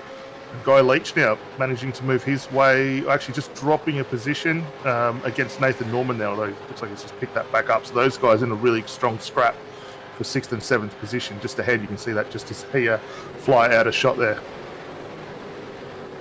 Now, Guy Leach is heading for a little bit now. Nathan Norman starting to fight back. Nathan Brown in front needs to be careful. But while they're in this scrap behind Guy Leach and Nathan Norman, I think Nathan Brown might just be able to hold his line, can keep that pace. As you can see, He's just staying on his line. The other two doing their best to fight it out behind, and Guy Leach working. Oh, no, wiggle there, though, as Brown gets the car out of shape. Leach and that aren't quite close enough. Maybe they can get up under the draft, get it down the main straight here. They're not going to get close enough to take a dive into this corner. It's not long enough. And unfortunate for him was Justin McLean here now in a little bit of a battle between himself and Callan Gear, who's holding off there, just outside, not too far behind. It's only a few tenths of a second. Just grabs it. That's scary, isn't it, Dan, when you come in there? Get a wheel on the dirt. The car, all of a sudden, especially if you've got the accelerator down, wants to get very sideways. Well, yeah, exactly. And we just saw a good representation of what it does to you, not only on the initial part of the corner, but right at the end there. McLean really struggling to get that car back across to the apex for the second part of the loop, and almost cost him a position there. He was able just to get it held, but that car looking pretty difficult to drive. The back tyre is very, very worn now. And down the inside, Callan Gear just sends one up the inside. We'll see whether he's able to get the momentum out. Looks like he has, and that's a positional gain for him now up into 5th spot. Yeah, the LNS off-road entry just working his way now. He's been a tough competitor, up 4 positions. How hard is he working it through the pack at the moment? 4 positions gained already. There's still some battles going on a little bit further down the pack, and I was just having a look at Rossi Johnson. I think they're starting to go into the pits now, though. Everyone where I've seen in the battle pack starting to move their way. Nathan Norman up 5 positions, though. And he's just on the back now. Looks like Guy Leach might have got that move done. So in the meantime, while we've been talking, Guy Leach has managed to make that move over Nathan Brown. I think Brown there going to dive into the lane. He was very slow coming through, and actually both of them are going to go in the lane. I think there might have been some contact. Looks like Nathan's been turned around on the entry to the pit lane. We might have to see if we can duck back to that one, because those two got very, very quick together.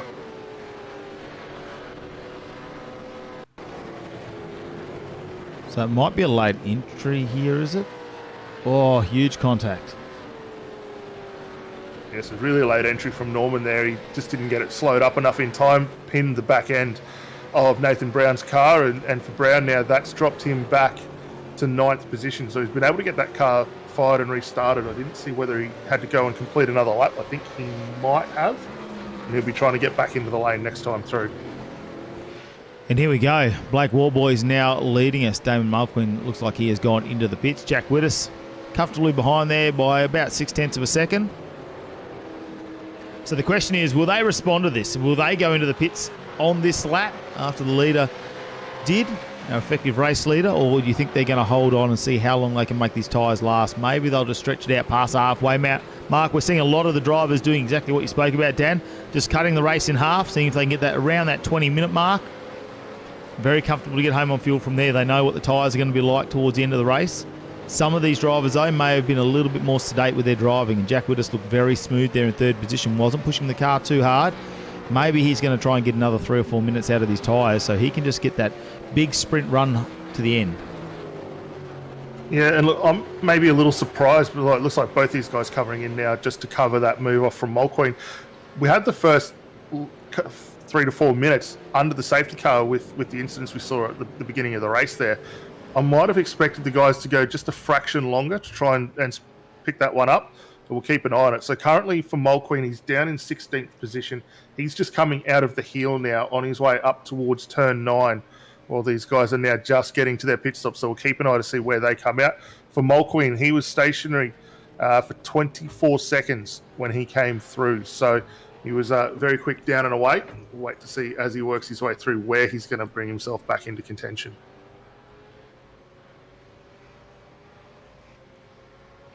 Yeah, just watching. He's gone to 2nd position now. It looks like Mark Peck leading the race. Mr. Peck, look, let's bring him up.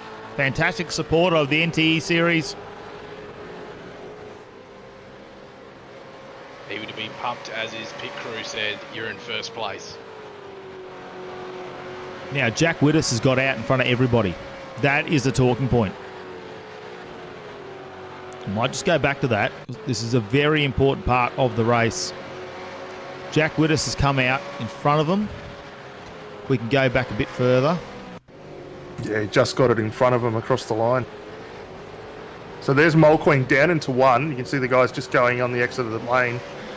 and they managed to just sneak in front. So looking at the pit stop times for both of those guys, so for Warboys there, 22.7, it was a 21.3 for Widdus, whereas Mulqueen a 24.7. So he's good, 2.5 seconds slower than both of those guys, and that's cost him effective lead of the race now. Well, Mark Peck's still leading us out there over Neil Woodburn, and why wouldn't you stay out there, get a couple of laps? Look at the number 79, of course, racing for Keelan. Good to see he's on the mend at the moment. So we'd like to hear from of all the supporters here of the NTE series, everyone involved. It's good to see that our extended family members are recovering from some harsh incidents that have happened, I suppose, and they're on the mend, and we wish all of our best to the Peck family as they fight this one out.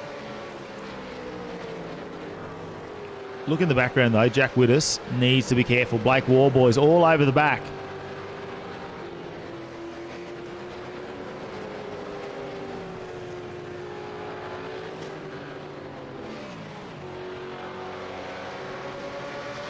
And in the background there, Damon Mulqueen now has to watch out. Michael Halkitis, I'm just having a look, doesn't look like he's done the pit stop, though. So Michael Halkitis not involved in this one.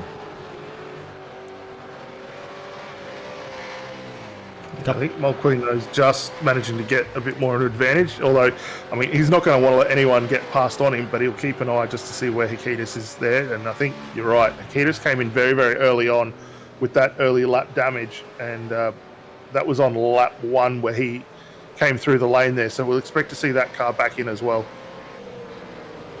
So there's like a couple of penalties coming through already from a bit earlier on, lap number 3 there. Car 55 on car 546. And that looks like a drive-through penalty.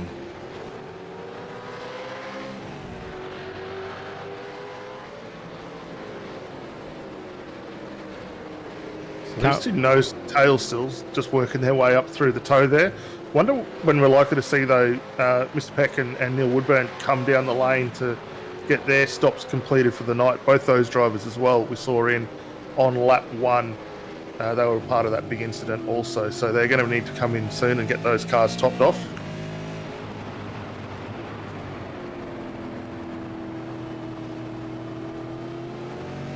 You can see Blake Warboys there looking for that opportunity. Where will Jack Widdus go wrong, or will he just stay super consistent like he has? He had a 1-2 in round number 2. How is he? That was from Red Bull Ring. Can he go 1-2 again here at Watkins Glen? We are at the halfway point of this championship, and Jack Widdus trying to chase down an 18-point deficit over Nathan Norman. Will he get there after this round?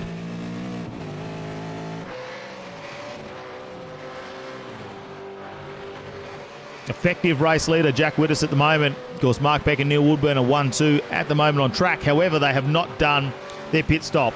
An impressive 26 positions from Mark Peck. Look at that. The smile would be ear to ear at the moment for him.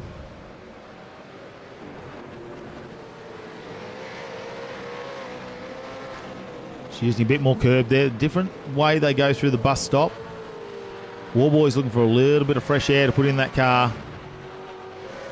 Here we go, moves on. Can't get the nose down. Jack Widdus covers him off, but this is the point, though. He's coming up against Neil Woodburn. Who's going to make the move? Will Woodburn get out of the way? Doesn't have to. He's got position advantage. But no, goes to the side, opens up the gap, lets the two faster cars through. And now they're looking at the back of the Pecky's Performance and Dyno Tune Mustang. I'm a little surprised at that. I mean, we know he's got to come in for a pit stop later on, but it's still a battle for position there. And you'd almost want to keep the car in it, as we see Widdus with a big slide there through 8 and up into 9 there. And that's a change. Blake Warboys managing to slide one down the inside there and take second place. Soon to be potentially effective race lead once the pit stop cycles all finish their way through. And look at that, 146.216 in the last lap for Warboys. And he's got the position done. And Jack was 146.273. So they are very evenly matched at the moment. But he's got it done over Jack Widdus. Managed to make that move. Mark Peck doesn't go in the pits again. He decides to get another lap done. Now, what's the thing? I reckon Damon Mulqueen there sitting in the 4th position is probably hoping that these guys get bottled up just a little bit as they work their way up through the S's, and that might help him come back and close that gap down, because he's sort of fallen off the pace. Last time by for him was a 146.8. It was 146.4 for Warboys there on the way through. So just holding that gap open and making it really tough for him to work his way through. But Mark Peck doing a great job just holding that car on the line there, not allowing these guys any opportunity through the bus stop. Do you think maybe Jack Witt's just giving a little bit of room at the moment, or is Blake Warboys just that much faster? Fresh tyres will be a big advantage there. You see both of them just slide down through the inside there. So I think for both these two at the moment, pretty evenly matched. We're not seeing probably the most out of either of them yet, but wait for a little bit later on. I mean, the best lap time so far for Warboys was a 46.19. Last time what we said was a 46.48. And for Wittes there, it was a 46.27. He did a 47.1 last time by. So plenty of life left in those cars, and good time there for him to be able to gain right at the back end of this one. Well, look at Callan Gear now and Guy Leach. They're locked in this battle for 6th position at the moment, and it's down to, well, about 0.3 of a second as Dyno goes wide for Gear. Guy Leach shown an opening. Gear down the inside, but Leach, I think, would have the drive, goes around the outside onto this little straight down out of turn number 9 and makes the position. Can he hold on to it? He's just left his teammate Paul Mansell behind a little bit, back in 9th position. You can just see him in the background there. Hasn't quite gone with him at this point. Sam Dick has been doing a lot of hard work in the background, remembering that he is down 6 positions after that terrible start that he had. Yeah, doing a great job to claw his way back to that top 10 position, just in behind Paul Mansell in the other Cool Drive entry car. Michael Harkita's doing a great job of being up there in 8th position, but yeah, as you talked about before, Callan Gear, he'd be kicking himself with the opening he left there for Guy Leach. Guy Leach getting a little bit sideways in front of him not long after, but Callan not able to capitalise on that one. Blake Warboys, your race leader at the moment from Jack Widdowson. The old man, Mark Peck, sitting there in 3rd position at the moment. I think there'd be sweat on the brow in the 16-degree sim room that he has in Darwin. Yeah. Look, the socks would be sweaty. Those socks would be sweaty. Ryan Robson, though, just gets around Tyrone Anderson, was it? Yeah, he's got past Tyrone Anderson there. He's had to move out of the way rather quickly in the Auto Inspections and Road Services NT car. So he's dropped the Great Northern livery. Good to see he brought that back for the TCR race, but he decides that he's just going to change things up for us and keep us on our toes here in the commentary box. In the number 69, you see Tyrone Anderson just behind, drops off in the Airs NT entry. They are chasing down Dean Power, though. Ryan Robson looking very, very crafty, I suppose, behind the wheel, getting the speed out of this Commodore. Just Tyrone Anderson staying with him at the moment, probably a good idea. Just tuck up under that wing, see how you go. Tommy Orton, he needs to watch out as well, because Daniel Norris is right on the back. This one's down 0.3 of a second at the moment. Roadrunner NT car. And just looking further back there, it's going to go Daniel Norris, Clay Richards. So this is a little 3-car battle we're going to have now with, of course, position number 16. Tommy Orton is the one out in front. And that's Jake Burgess, who is... So he dropped right off the pace there, Jakey, in 15th position now. He's up from where he started at this race, but they catched him very quickly, which is surprising. Yeah, it looks like the safety car has been deployed now as well. So, getting our mid-race safety car. That's not what we want to see. No, that's going to really re-stack everyone, and it's going to be interesting to see how the rest of this race goes. We're really on the home stretch now, and the safety car being deployed really could change the entire way this is going to end. Well, you know who's really going to be thankful for that? Damon Mulqueen. It's brought him right back into contention there on the back of the pack. And I wouldn't mind betting that a few of those guys that came in really late, so like the likes of Mark Peck, coming in for his stop only a lap ago, fresh tyres, 9 minutes left on the clock, plenty of opportunity to gain a handful of positions over everyone else. So you get a few of our incidents being called through. You see lap 10 car number 662 and 5, so that'll be Mr. Mansell and 662, which is Justin McLean there. Racing incident, no further action. And of course in lap number 11 as well, I do believe we've got something from race control. And that is going to be car 66 and 96. Drive through. Car 96 for contact, no racing rooms. That's car 96 which is Nathan Norman. So not having a good night for him. Coming into this round, he was our championship leader there, wasn't he? He's had such a great run. So he's had 3 podiums out of 4 races out of round 1 and 2. And unfortunately, looks like tonight might be the opportunity for Jack Widders to really close the gap up there. And I think he will overtake him with the championship points at the moment. We might grab a couple of words from our fantastic sponsors here at the Shannons Insurance NTE Series and be back with you in just a second. Looking for an easy option for equipment or plant hire? Hire Power NT staff of over 40 years experience in the Territory and are now located in 3 convenient locations. With quality customer service and extensive product knowledge, why would you use anyone else? You'll find us in Yarrawonga, Winnellie and Katherine with the latest, most up-to-date equipment for the local tradie and DIY enthusiast. Call us today for all your equipment and plant hire needs. We've got it, or we'll get it. The 2022 Shannons Insurance NTE Series is back with a new challenge, all thanks to our series sponsors.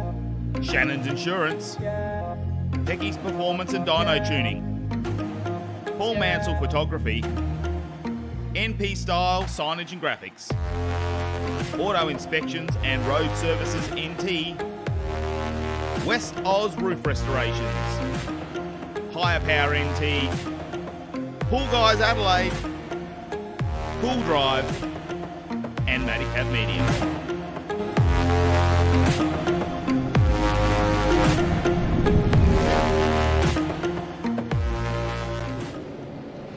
Well, we are hearing that the Shannons Insurance Porsche safety car will be coming in. Thought it might have been this. We're getting the drive around there. Is that Strzelecki going past? I think that might have been.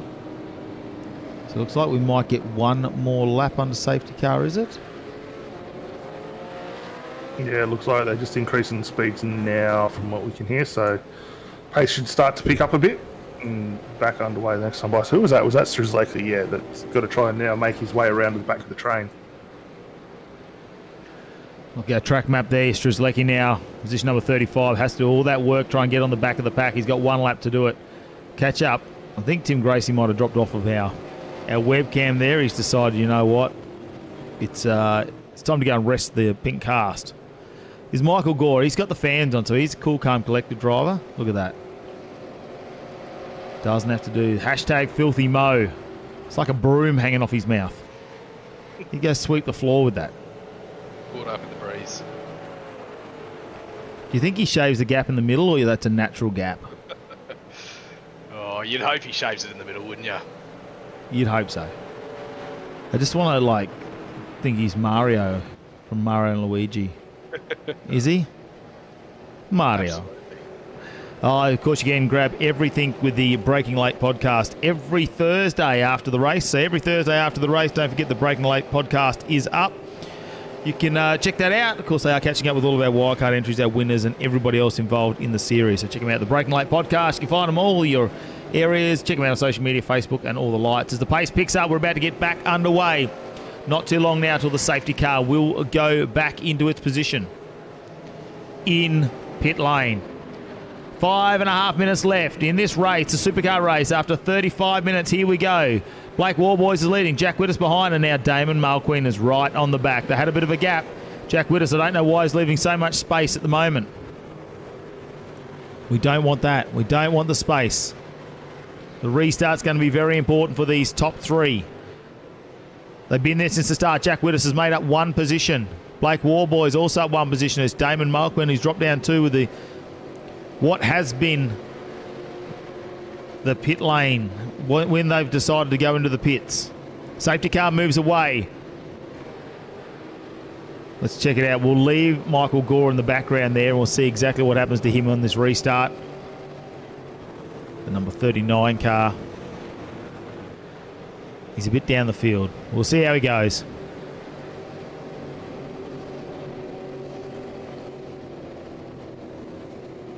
Boys backing everyone up there. The safety car's in the lane now. And here we go now. We're under full throttle.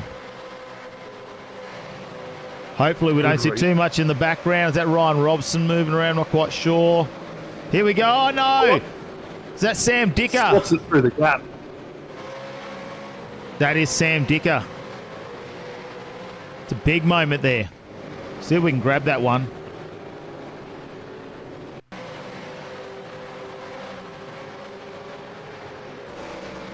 Comes across. Oh, I didn't quite grab who that was. It might have been Tyrone Anderson's made contact as well. So all they wanted to start this race.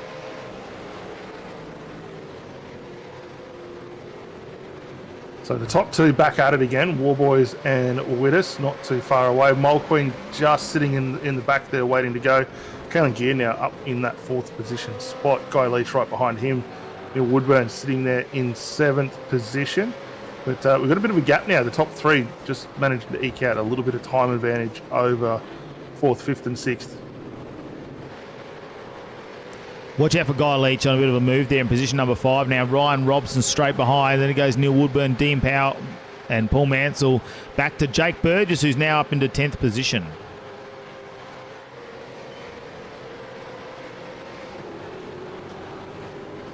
Look at him in a line.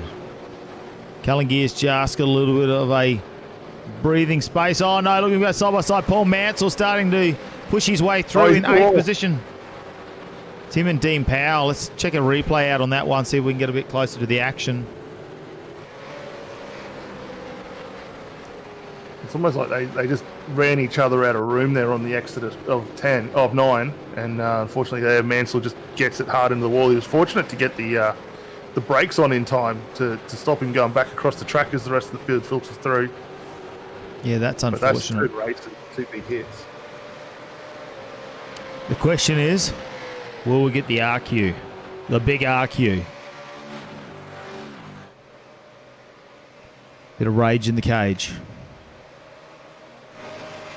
Jake Burgess promotes himself up another position now. As you can see, up to position number 9. Sam Dick has managed to do really well, actually, to hold on there to position number 8. Especially after that incident, we went really, really wide. Ray Oliver doing a nice job in position number 10. Applying all that pressure to Jake Burgess.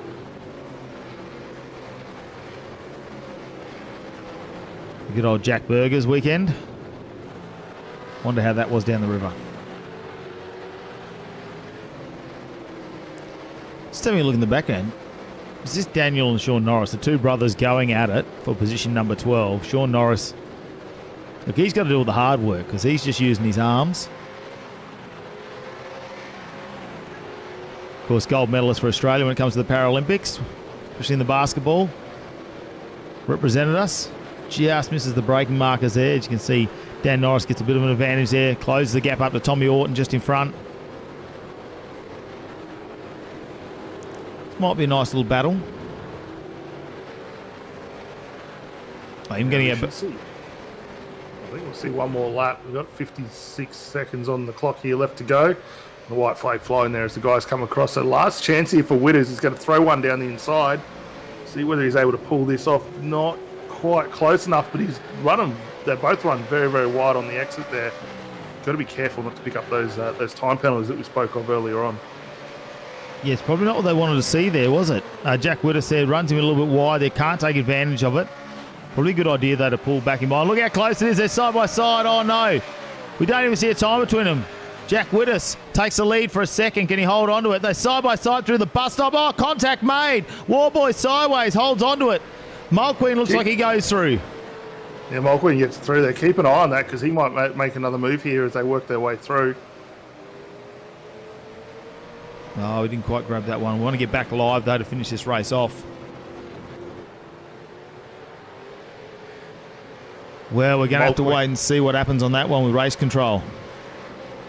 Mulqueen right in contention there, just sitting in behind. He's got half a dozen more corners here to get a move done. A bit of a slide there for Widdus on the exit there. Warboy's back into 3rd spot. So he looks like he's probably got that one wrapped up, failing any contact between these top 2, but not much left in it. Mulqueen again back up into the brakes there, brings the gap down. It's down to 0.4 of a second up the hill towards turn 9. He's running out of corners to make this move stick though. Last lap of the race.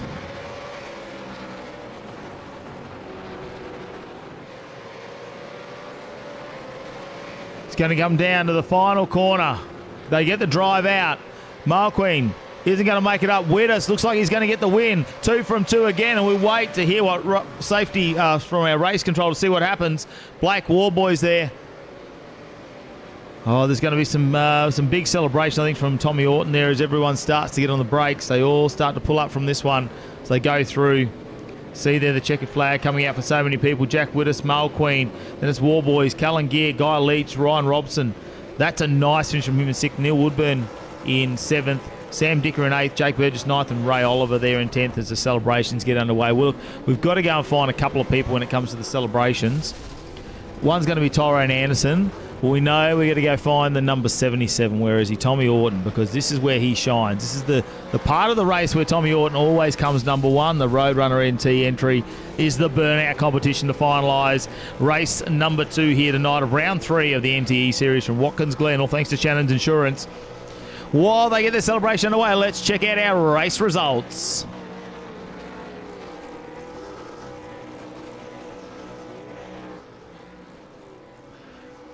And there it is. Jack Widders, 20 laps completed in this one. Damon Mulqueen in 2nd position there by half a second. Blake Warboys in 3rd. Callan Gear in 4th. Guy Leach in 5th. Ryan Robson in 6th. Neil Woodburn in 7th. Sam Dicker in 8th position. Jake Burgess in 9th. Ray Oliver in 10th position. Tommy Orton in 11th. Daniel Norris in 12th position. Sean Norris in 13th. So the brothers come in 12 and 13. Mark Peck, what a final from him. 14th position. That's going to be a big gain.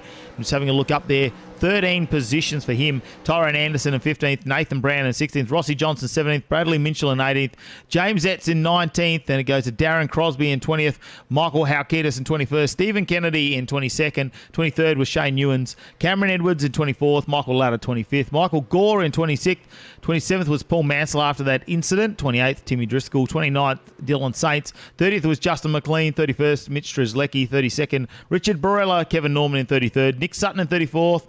35th was Clay Richards. 36th, Dean Powell. 37th, Nathan Norman, which is unfortunate for him, especially seeing he came into this round with the championship lead. He won't go away with that. Tim Gracie in 38th. And that rounds out our 38 drivers here tonight. But I think Nathan Norman will walk away. Not quite sure where he's going to end up in the championships, but Jack Widders, I would say, definitely going to walk away with the lead after this one. We'll have to wait, of course, nteseries.com.au to keep up with everything that's happening in the championship. And there's your results for tonight. So we take them away. Looks like a lot of our burnouts being run and done. But, of course, we will be starting to drag everyone into have a bit of a chat with us here for our winners. Of course, our podium. Great to see that Jack Widders, guys. Let's have a talk about that. I'm just waiting to see if anything from race control comes in. But that contact made on the final lap going through the bus stop, what do we think? It's a tough one. It's a real tough one to work out how it's going to be played. There's a little bit of a bump and run right at the back end there. It's one of those ones that could go either way. I mean, there was nothing left in it between those guys, and we knew the elbows were going to come out right at the very end there. But, geez, yeah, I don't know. I don't know that it will necessarily stand, if I'm honest.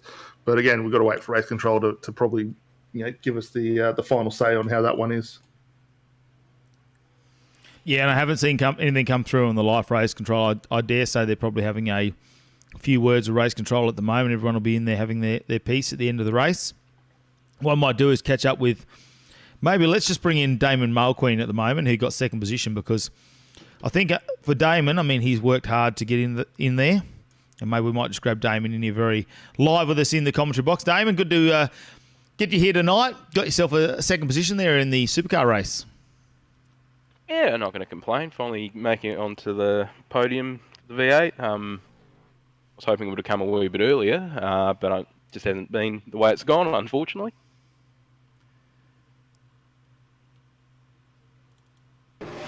Yeah, it's been hard, I suppose, for a lot of the race. It's been very, very tough, but tonight started the race out of number 1. Couldn't quite bring it home there. I think it gave the, Jack and Blake? Mind blanks, sorry. Yeah, Blake. Behind me a bit of a chance to do a bit of fuel saving, and I sort of didn't think about that until about 2.5 laps from pitting.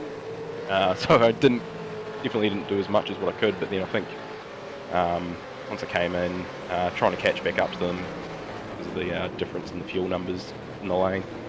I think I may have just burned up the tyres a little bit too hard, and that made it tricky to get back to them, but that second safety car helped. But couldn't quite get to the top step, but when it came to the final lap, I saw them getting raced in. It's like, I might just hang a little bit further back and see where this goes, and that kind of paid off. Yeah, a bit of a moment there from Jack Widders and Blake Warboy, so we'll wait and see how that one unfolds with race control. But yeah, you're behind at that point, like you say, give them a little bit of room when they want to start rubbing a bit of panels. Sorry. No, you're right, go for it. Yeah, well, I sort of learnt that idea going up into the bus stop from the TCR race when 3 of them came together on the run to the bus stops, and I almost got caught up in that because you mash on the brakes in the TCR, you hit the ABS, and it just doesn't ABS properly from what it feels like. So almost clipped Paul Mansell on that. So I learnt to, back it right off if it looks like chaos is about to ensue, and I did. Well, the good news is we head to Winton next, so you're still maintaining those points, though, in the championship. You came to this one third there, but a big point gap between yourself, Jack Widders, and Nathan Norman. Nathan Norman, they didn't have a great night, so you might be starting to fight that out for second position coming into round number 4. Yeah, well, the aim's basically just to be in the top 5 of the results coming into the night, and in the TCR race tonight didn't quite go the way I was planning. Ended up being bumped off in the boot somewhere.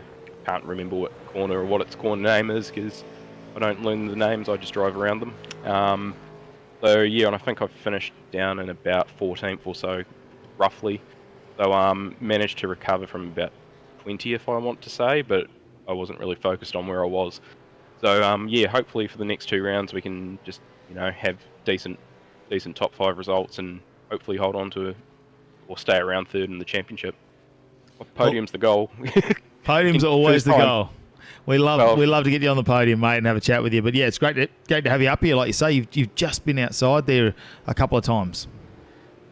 Yeah, Red Bull Ring should have probably been on there, but had to fight my way back through the field after getting caught up in the turn 1, lap 1 kerfuffle, which dropped me down to about, again, 18th, and managed to drive all the way back to 4th in that. So, at places I've definitely got the pace to be up there. It's just a little bit of misfortune going my way, whether it's my starts in the TCR or just getting caught up in other people's mess or, just racing incidents like tonight in the TCR race. So, as I said, move forward, move on to the Winton and Bathurst and give it a good old crack.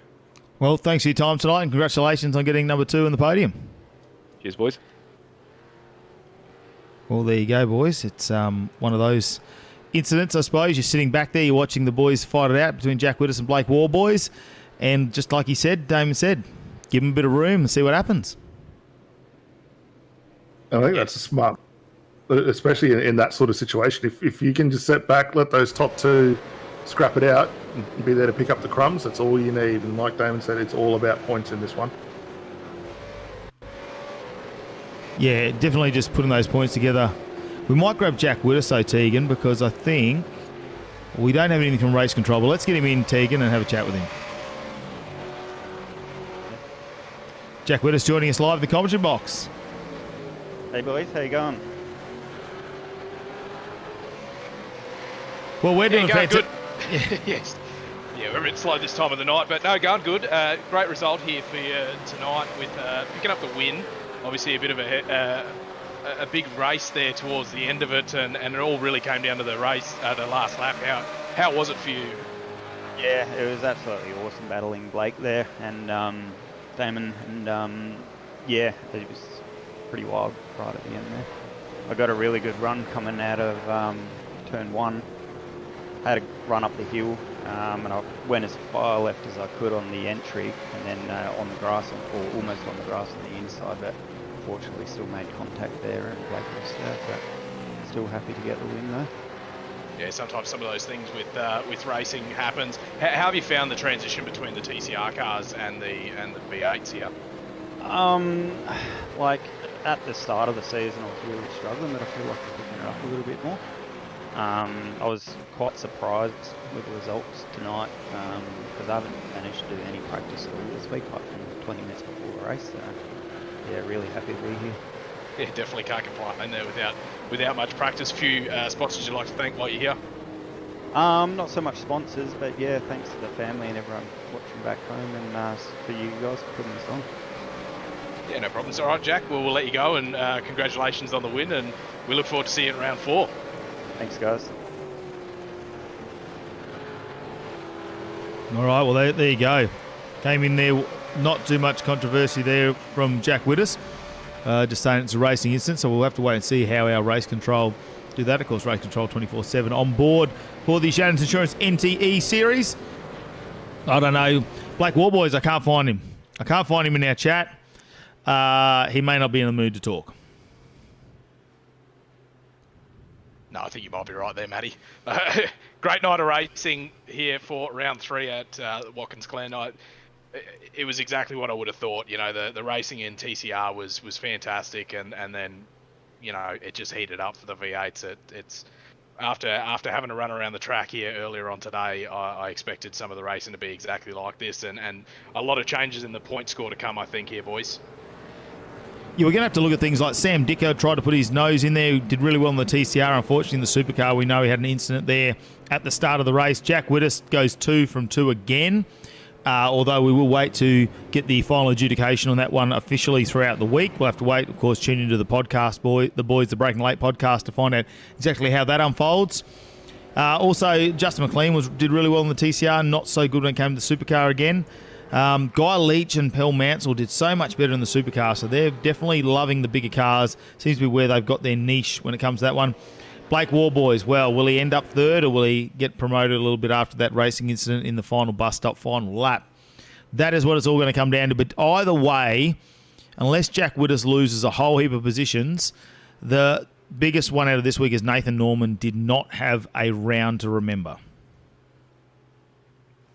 No, he had a really tough one, and it's unfortunate for him too, because he came in a really good position in the championship, and those bad weekends are what really is going to settle where you finish up, and unfortunately for him, not what he needed. But he's still got 2 rounds left to try and make amends for that, and the big one next week, or in a few weeks' time, Winton Motor Speedway. That's going to be an interesting one. Very new on the calendar. Not many guys have had a chance to run a lap there, but could see a surprise victor. Yeah, maybe. And like you say, a new track, maybe not as many people have done the laps there.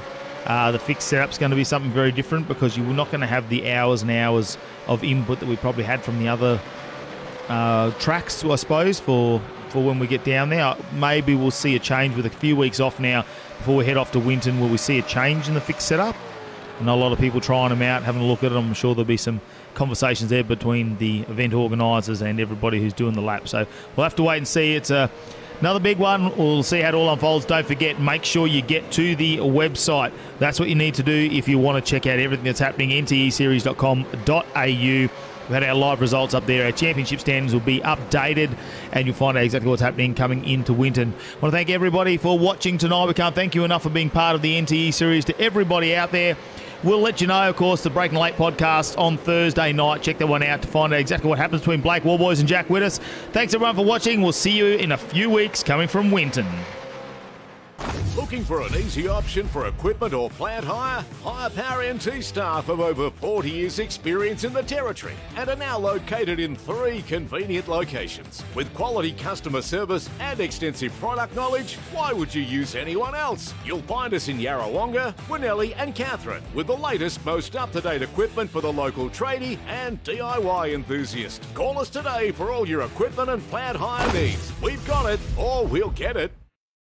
The 2022 Shannons Insurance NTE Series is back with a new challenge, all thanks to our series sponsors. Shannons Insurance, Pecky's Performance and Dyno Tuning, Paul Mansell Photography, NP Style Signage and Graphics, Auto Inspections and Road Services NT, West Oz Roof Restorations, Higher Power NT, Pool Guys Adelaide, Cool Drive, and Matty Cat Media.